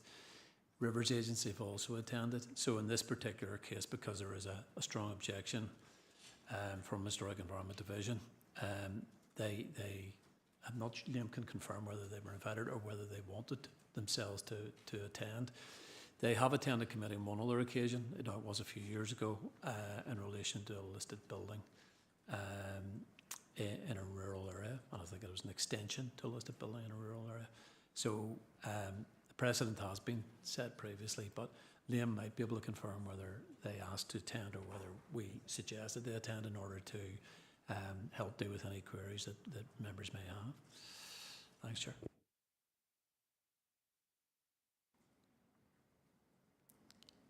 Oh, thank you, Damien. No, basically it was my request, Alderman Wilson, because I thought, based on the nature of the objection that we received from a key consultee, that if members have particular questions, that their field of expertise may be better justified in providing some form of answers that potentially we may have not had that field of expertise on. So it was my request. Content, Alderman Wilson?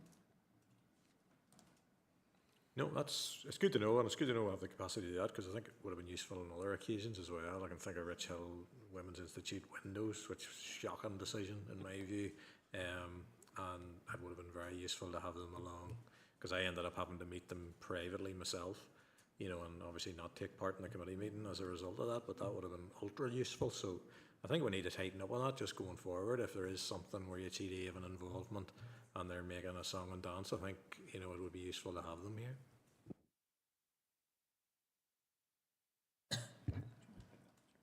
Yeah, Damien, you want to come back up?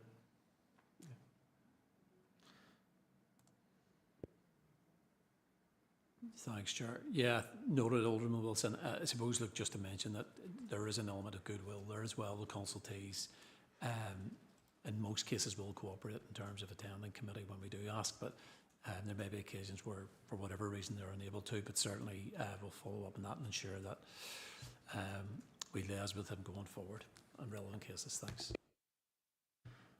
Okay. Right, we could clarify that. Councillor Duffy, you had asked a question. Brian is online, he has indicated to speak, but do you want to repeat the question just so we're back on track? Chair, thank you, and hello, Brian. I'd just like to ask you, did you object to the signage, the digital signage in Portadown? And just when you're on, do you put an objection right across the north here when a digital signage goes up in a town, an application goes forward in a town or city? Okay, Brian, can you indicate to speak for me again?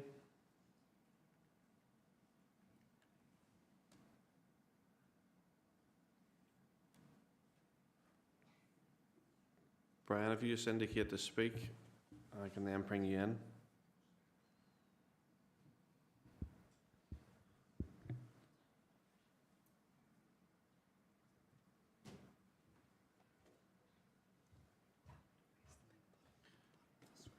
Brian, if you press I'm being told the big button at the bottom of the screen, that's very technical.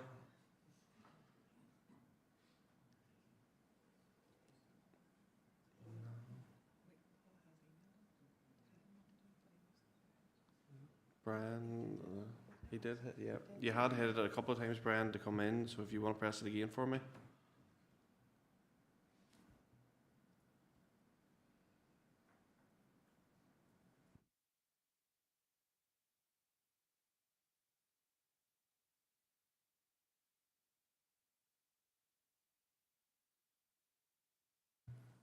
Okay, there's not coming back in there.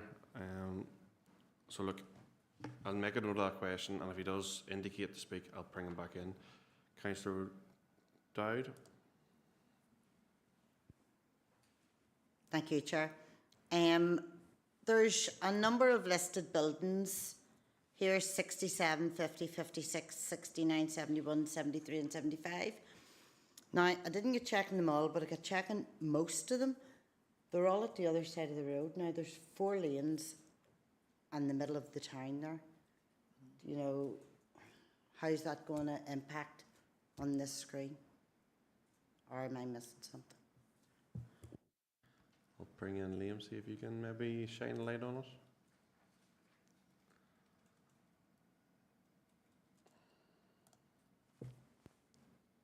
Thank you, Councillor Dowd. Essentially, well, the setting of the listed buildings has been assessed by HED, and the consultation response that they provided to us suggested that the proposed signage, given its illumination disposition on that elevation, would have a greater impact on the setting of the listed buildings that are there. That was the opinion that was forwarded to us from the statutory consultee, who would be the field experts in relation to the settings of listed buildings, and the policy assessment is then applied by us based on the consultee response that we received. So I suppose the context for us is, as officers, do we overrule a key consultee and bring that application forward, or do we accept the advice of the field expert and take it forward in that regard? And in our assessment, we decided that we would take on board the advice of the field expert and the key consultee in respect of the setting of listed buildings, and that's why we've arrived where we are today.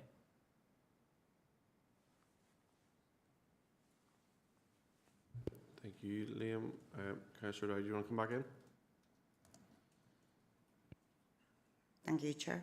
I just don't personally, and I do know Banbridge well, misspent youth. I just don't understand how a sign like this would impact on listed buildings at the other side of the road. I just can't get it. Thank you, Councillor Dow. To bring in Deputy Chair, Councillor Albert.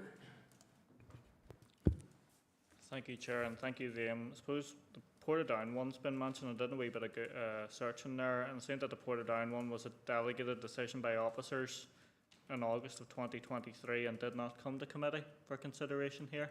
This is our first time seeing one of these signs, if I remember right. Maybe Nicola could indicate that before I go on further. Oh, yeah? Oh, sorry.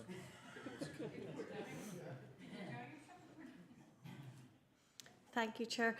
I have the addendum report from that time in 2017 on my system, and it shows all the people that were attending on the site visit. It was in 2017. The planning reference is LA 08 2016 1257A for 24B High Street, Portadown.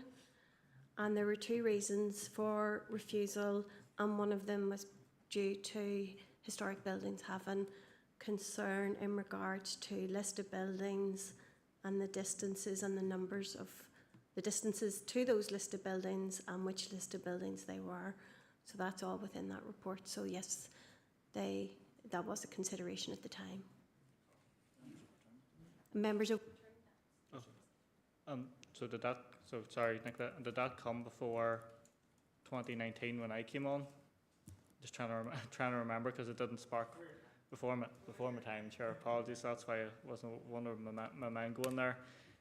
Thanks for clarifying that, Nicola. So it came as a recommendation for refusal because of the HED similar list, but members overturned it. All right, that's got the clarity of that, Chair. I suppose next I have a query for Liam. So talk about, this area of townscape character as mentioned in Banbridge, and Banbridge is a very nice place.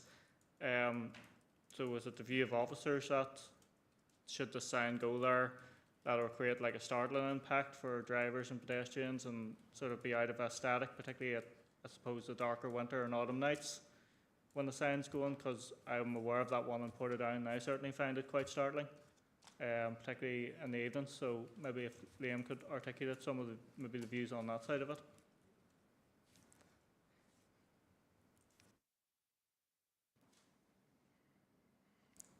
Thank you, Councillor Lavery. I suppose the starting point for us in terms of our assessment on the ATC was immediately when it was flagged up to us that the listed buildings were going to be affected in the view of the key consultee. Obviously, the listed buildings within the ATC designation are a key element of that designation, and in that respect, that was the sort of the red flag, if you like, to start looking at the impact on the ATC designation. And I suppose that was the fundamental objection on those grounds, Councillor Lavery, more so than clutter or any other things that we would generally consider for signage, because that's not documented in the report.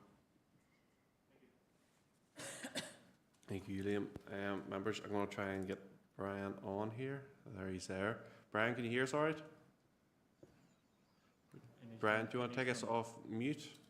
Take yourself off mute. Should be in this bottom right. Bottom right, I'm being told. No, still can't hear you, Brian. There should be like a microphone symbol on the camera. You might have to take. Yeah, you might have to take your microphone out.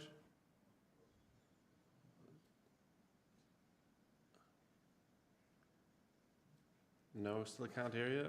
Oh dear. No, still can't hear you.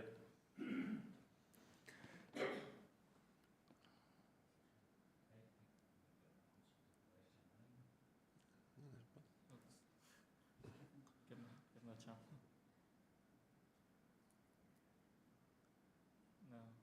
Oh, can you hear us, Brian? Yeah, you can hear us. We can't hear you. No, we can't hear you, unfortunately. Don't know what's happening there.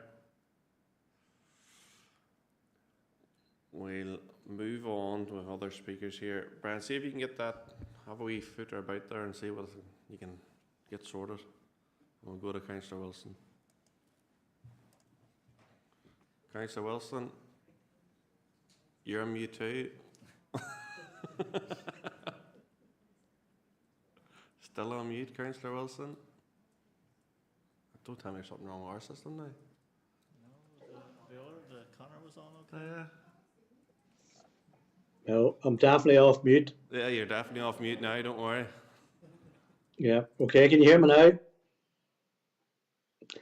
now? Yes, thanks, Chair. This is probably a question for Stephen, if he's there. How long has there actually been an advertisement sign on the gable of them premises?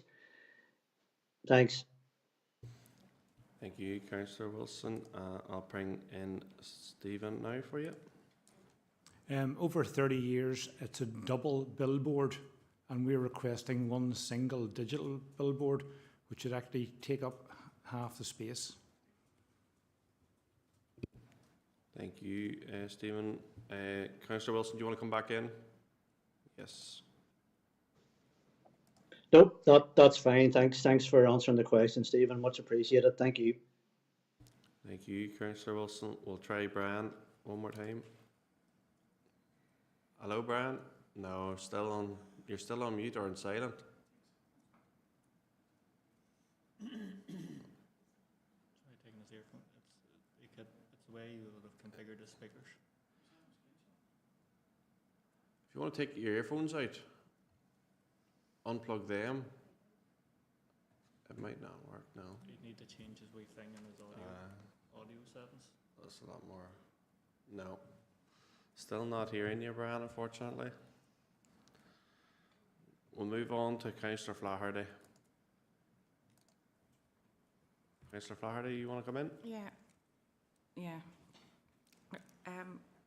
One of my questions actually has been answered because it was the length of time that the billboard has been there in the first place. So we've got that one answered. I'd also made a note that, and you've clarified it there, that we're sort of going from a double billboard, which is what I'd written because I didn't know if that was the right term or not, just smaller one. Essentially it's half the size. And look, these new modern LED, but they're becoming a wee bit more prolific across the borough. You see them in lots of places now. Lots of them not so far from where we're sitting here now, and they're very, very effective. And yes, of course, I'm representing Portdown. I know that one in Portdown very well. And it depends what's on it, whether you're startled or not when you go down the bottom of the town, just saying. But truthfully, is this the way forward? Is it tidier? Is it whatever? But one thing I do, I can't remember the chap's name, actually, if apologies, because it says in the report, the objections to, I just want this clarified, to moving kinetic electronic signage, I think is the terminal I wrote down, I think it's on page 5 of the report, and about exercising control over advertising that could be potentially lost. So who's the control over what's on it at the minute? And is it, I don't believe these images are moving images. Can I just have that clarified? Because I do recall him saying it because he kept his time very, very well. It was excellently done, to be fair. But I just wanted to clarify that, whether these images would be just static adverts as such, or would they be, because I don't believe they are. But it says in that report there's kinetic, which moving kinetic images. It's one or the other. They're either moving or they're not. Yep. Connor, can you come in and clarify that for us? Yes, thanks for the question. Just to go back, we've invested heavily in this specification of screen. There's no, we don't have any static moving images flashing. There's nothing like that. The way we sell the space, it's just a static image. That's why DFI Roads accepted it. That's why it meets policy, part 2 of that policy. DFI Roads, there's no harm to public safety. It's just a static image, and with the pixel and resolutions, it'll just appear effectively as a single one of the 48 sheets you see in the wall at the minute. When we half it, there's no moving elements to it at all, nothing to distract road users. It's just a static image. Thank you very much, Connor. Councillor Flaherty, you content? You're content. Alderman Wilson. Yeah, it's one for Connor again. I know Clear Channel, I think they do bus shelters as well, and I know there's been a few, I think there's in Portadown. I see them in a number of places, one in Northway there, where the bus shelter has a digital advertising board on it, and it's largely a static image that changes repeatedly. And I know there's other ones. There could well be some down the main street, and they could well be in close proximity to listed buildings. I'm just wondering in terms of planning permission. I know bus shelters in the country are slightly different, but I'm wondering as part of a street furniture apparatus, are planning applications required for those types of, they're more sort of futuristic bus shelters with those advertisements in it. I'm wondering, Connor, could you confirm if planning permission is required for those and where they've been in place, if you had any feedback from HED on, albeit they're quite a bit smaller than what's being proposed in Banbridge here, but I'd just be interested. The premise is still the same. It's an advertising board. It could well be literally a few feet away from a listed building because it's on the pavement. So I'd be keen to get your view on that. I'll bring Connor back in. Yes, thanks. Yeah, we're subject to still having advertisement consent for those small format digital screens we have on bus shelters. So any we do have, we would have consent. But I think there's two in Portadown off the top of my head, and they in the town centre. Obviously, they're at locations where Translink have their existing shelters, and we've just upgraded them, and probably are in proximity to listed buildings as well. And imagine HED would have been consulted on them had they. Whenever they have been submitted and assessed. But yeah, they're subject to consent and would have gone through the same process that effectively this screen has gone through too. But yeah. Thank you, Connor. Content, Alderman Wilson. Brian, try you one last time. No. Still not working, Brian, unfortunately. I may give up, it's a bad job. Yeah. Members, I think that's a lot of questions asked. We'll move to debate. So, Kevin, Councillor Savage. Thank you, Chair. It was a very interesting debate, and my mind always goes back to the one in Portadown. And I think, personally, my own opinion is that this is a betterment that's proposed. We're getting rid of two untidy-looking billboards, to be honest, and we're replacing them with one. And I think we need to give our town centres every encouragement.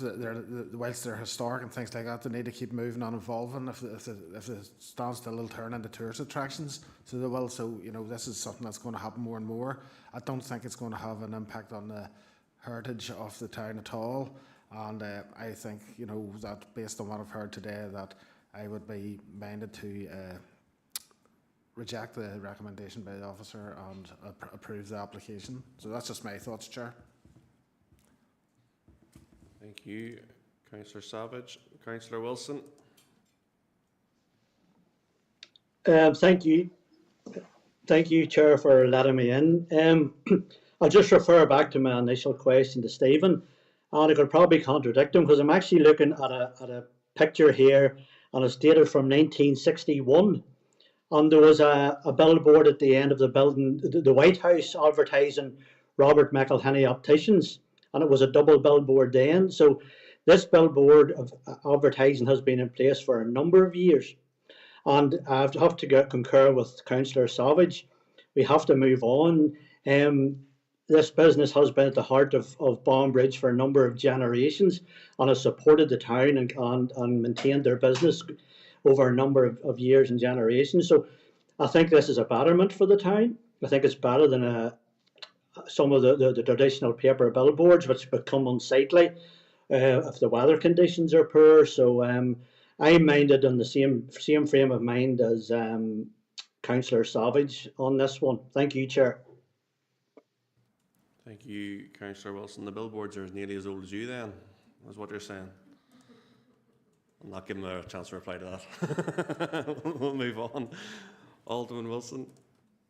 Yeah, and just in a similar vein that has been said, I don't have a problem per se with HED. I have an issue sometimes with the outworkings of HED policy, and I think this is another perfect example. And we don't have to look too far away to see a roundabout, a big white building, one of the largest digital displays I have ever seen in my life, just at Rushmere, and the potential of Marlborough House being listed.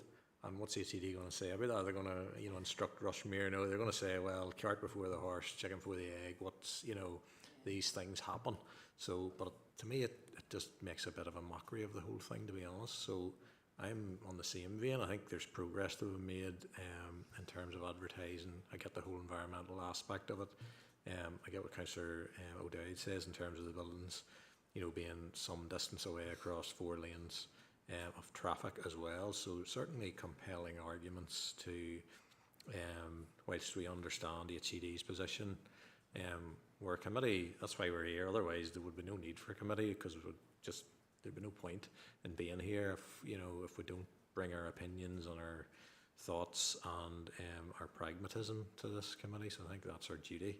I think this is potentially an opportunity to do that. It would have been good to hear from Brian, particularly. I think it would be useful to have him back. I think it would be useful to have him here as a one-off. I'd love a few hours to talk about all these things with somebody from HED.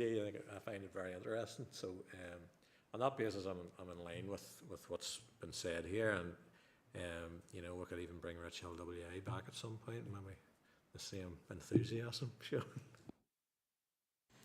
Thank you, Alderman Wilson. Deputy Chair, Councillor Albright. Thank you, Chair. I suppose I would have a different view on this as members.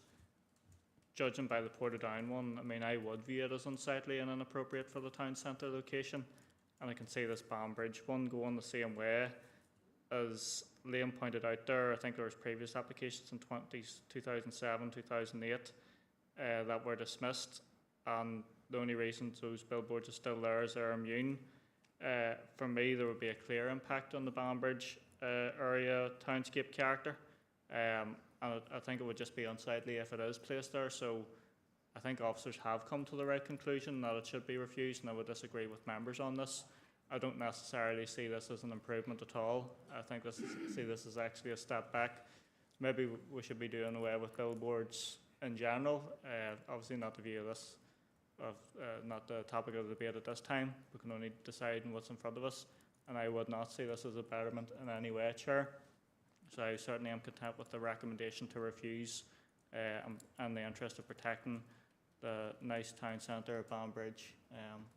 So disagree with every speaker that has preceded me, Chair. Thank you. And do you want to come in? Yeah, bring in Damien.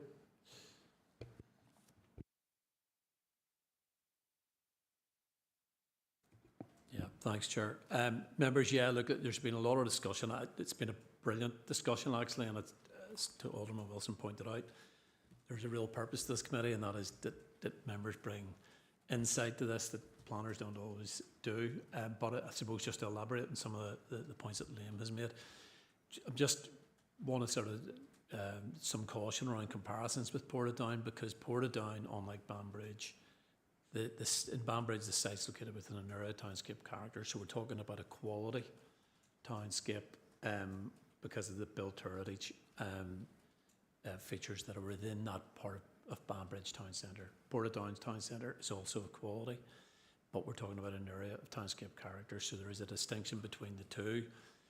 They're both town centre sites, but there are also, in the case of Banbridge, we have half a dozen or so listed buildings in close proximity to the application site. I think there were only 2 in relation to the Portadown context.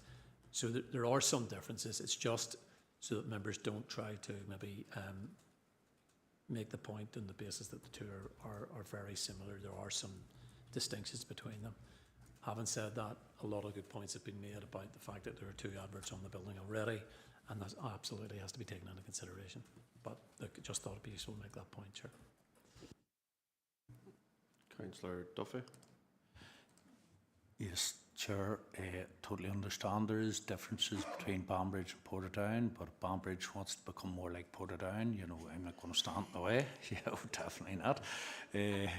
No, but there is huge benefits to these for businesses, town centre businesses, for advertising, for councils themselves, for public information, and as was said by most members here, I am in favour of them because they are becoming increasingly common. You know, they are very common throughout towns and cities throughout the world, and we keep going on about, you know, bringing our towns and cities, getting people into them, giving people information and letting them know what's happening, letting them know what businesses are advertising, you know, within the area. So I would be fully in favour of the signage and overturning the recommendation by the planner.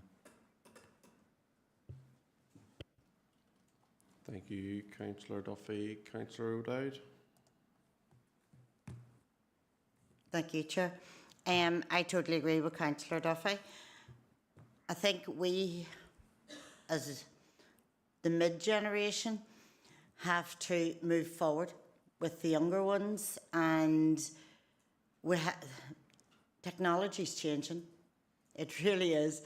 And the days of billboards with papers and having to change them every month or every couple of months, they're gone. And I think we need to move along with it.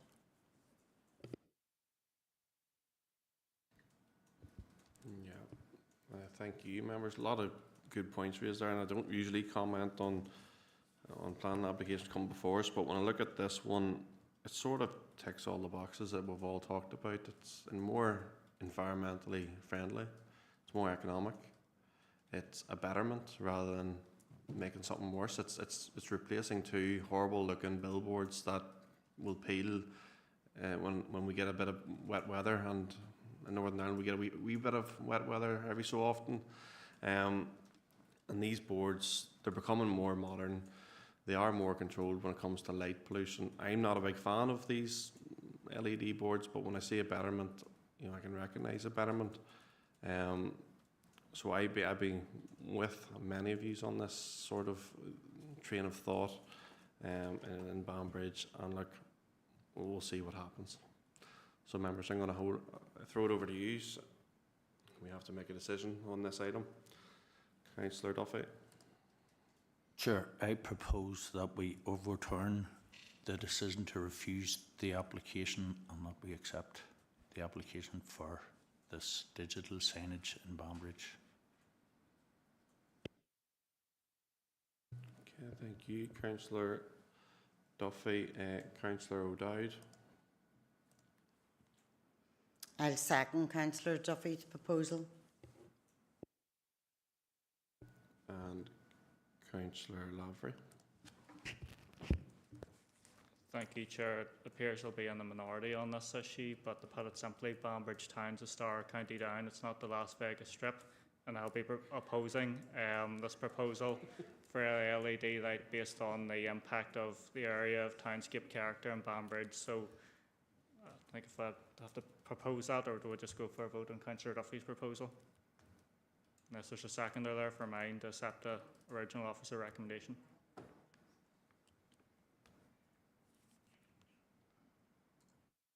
Councillor Duffy, you looking to come back in? Chair, I don't believe the Deputy Chair has a seconder, so. We go to a vote then.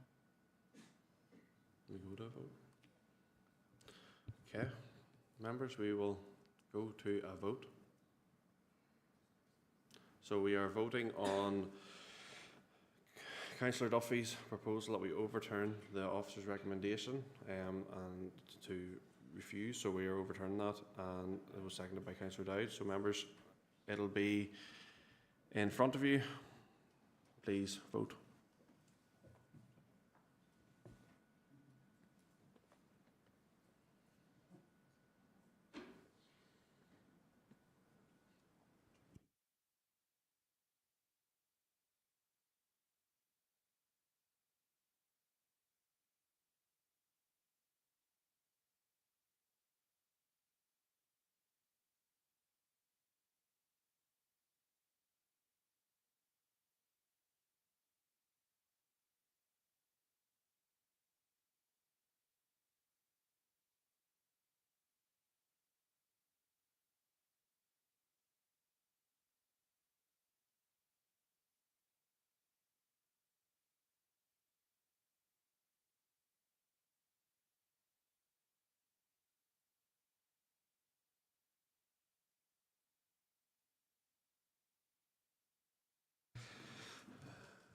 Okay, members, votes are in. There was 12 votes, 11 voted yes and 1 voted no.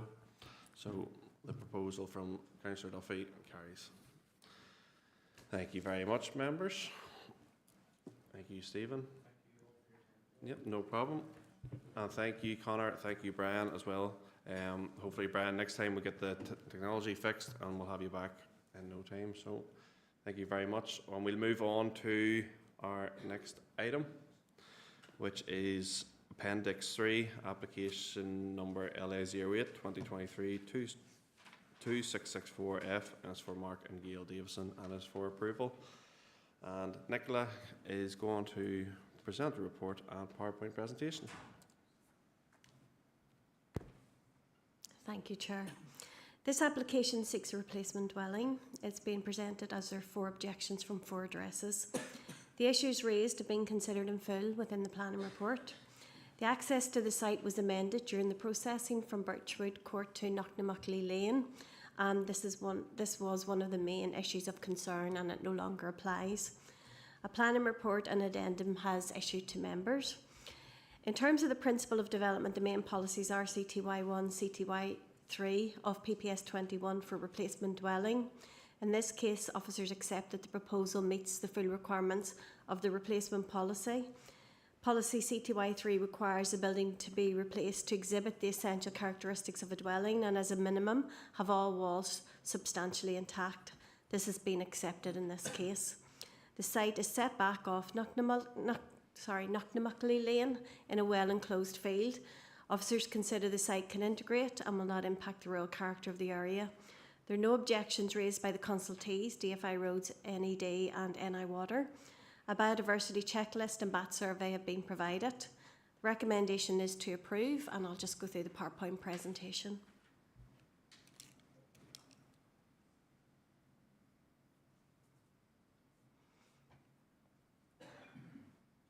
Thank you. So you can see the site, which is just at Drumnacanvy, and that's Drumnacanvy Road, and you can see the Knock Road, and the twisting road just above the Knock Road is the Knocknamuckley Lane. Next slide. So you can see in this then an aerial view of the site, the access coming through, and then up into the site and the field just adjacent. Next slide please. This was just to give you an idea of the distances then, really, in regards to it. It's set well back off the road, set well back off Drumnacanvy Road and Knocknamuckley Lane. Next slide, please. The site location plan. Next slide, please. This is the site layout plan, just the details provided. Next slide, please. This is the elevations and floor plans for the dwelling. Next slide, please. Cross-section. Next slide. This is the replacement dwelling. Next slide. Just a view of it from the back. Next slide. This is the boundaries. There's very good mature boundaries around this whole field. Now the site itself, the curtilage is smaller, but the whole field has very good backdrop. Next slide, please. This is then a view of the northeastern boundary. Next slide. The northwestern boundary. Next slide. And then the southeastern boundary then towards the laneway and back to Knocknamuckley Lane. Next slide.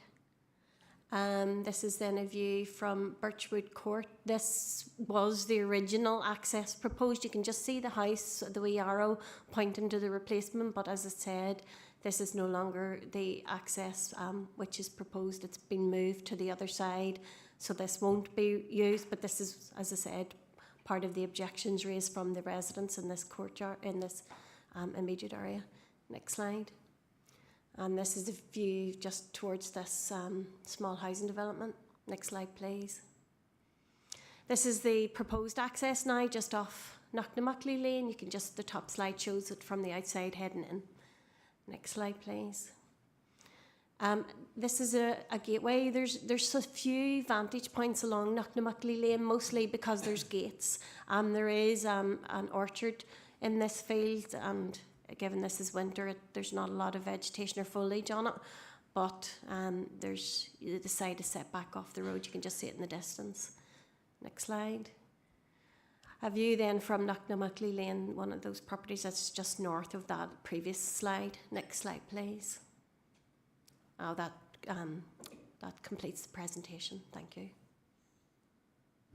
Thank you, Nicola, for the report and the presentation. Members, over yourselves, any questions?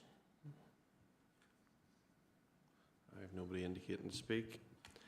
Then we shall move to debate. Alderman Wilson.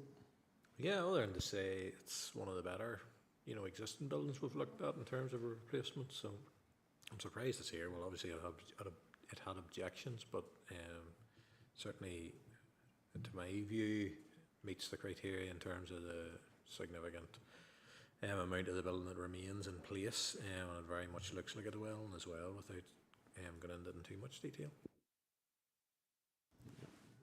Thank you, Alderman Wilson. Any other comments, members? Okay, so this is a decision item. I need Councillor Savage. Happy to propose, Chair. And Councillor O'Dowd. I'm happy to second, Chair. Okay, members, are we all in agreement? Agree. All agreed? Good stuff. Happy days. And we'll move on to the final application, which is LA 08 2024-0646F, and is for approval. And I'll hand over to Nicola again to bring us through it. Thank you, Chair. This application seeks the erection of 3 buildings providing changing facilities, toilets and storage for the Ambassador Football Club, which is adjacent to the former Craigavon Leisure Centre. The application has been presented as its land within council ownership. There was a similar application, I think, around 2 years ago, but this is slightly different. This application has been considered under PPS 8 for open space and outdoor recreation. It's providing facilities to service the open space. There's no impact on townscape or residential amenity. There are no objections. There's no concerns raised by NI Water, DFI Roads or Environmental Health. The recommendation is to approve, and I'm happy to go through the PowerPoint presentation. So this site is in the middle of Craigavon. Next slide, please. That's the aerial context you'll note from the old leisure centre, the library and the hub. The pitch is immediately adjacent. Next slide, please. This site location plan. This is the proposed site layout, just showing the buildings proposed. Next slide, please. This is the elevations. This is just a view towards the site. You can see the pitch, and then that's the buildings that were originally there. Next slide, please. A view then towards the site. Next slide, please. Immediately looking down above the site. Next slide, please. A view then from across the site to the Mugga and the vacant leisure centre. The site is closed off, so it's very difficult to access. So I'm using some of these are older photographs, but they still haven't been out to the site to demonstrate what the site looks like. Next slide, please. And this is a view just towards the inside of the site. Thank you.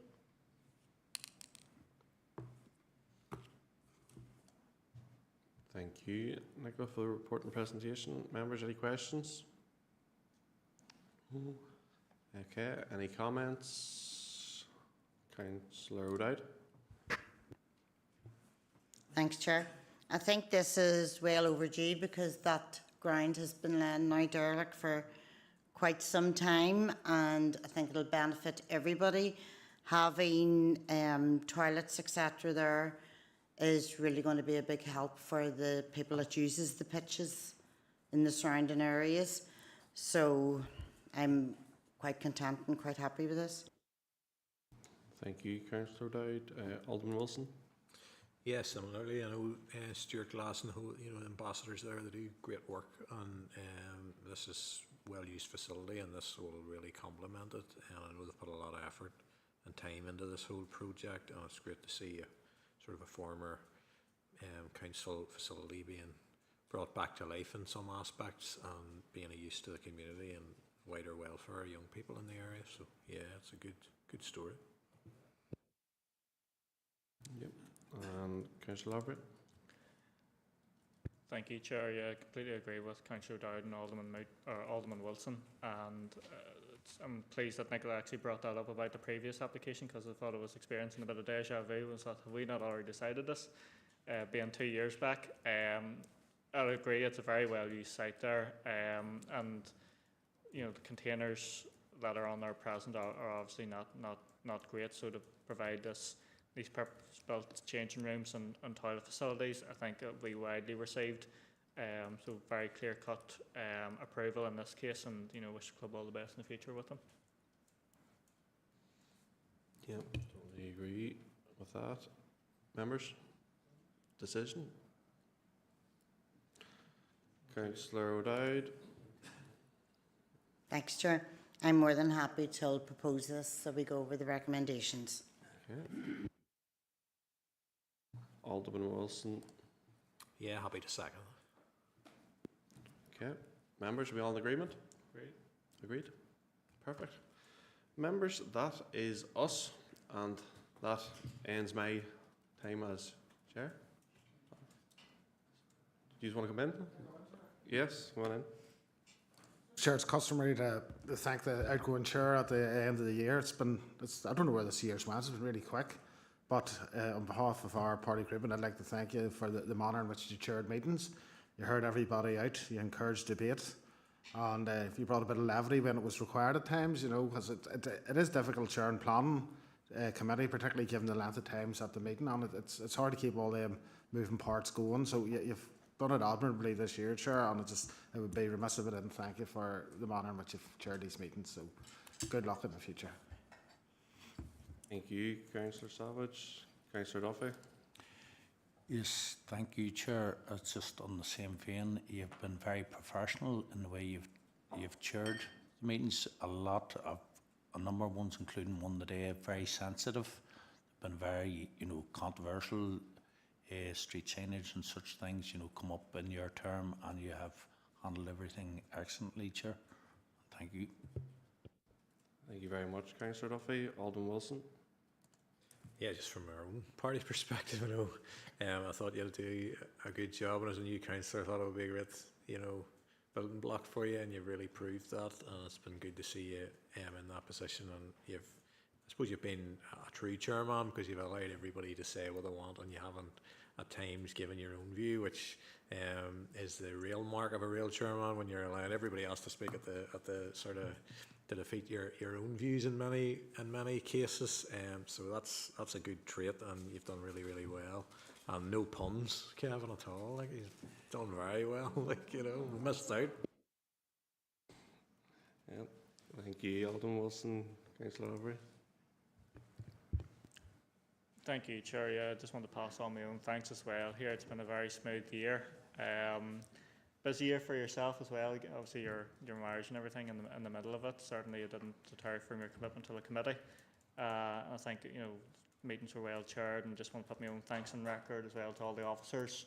As you know, when you're chair or vice chair of the committee, they put so much into getting everything ready, just for us to walk in and have everything in front of us here to make very important and at times difficult decisions, as was spoken about today.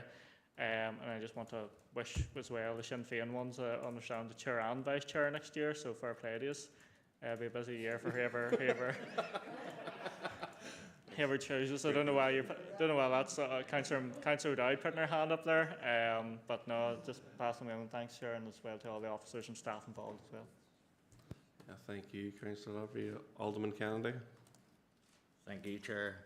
Just a comment along the same lines there. I think you carried out your job very efficiently throughout the year, and it's just a pity now you're not the boss of this house, or you're not the boss of your own house anymore.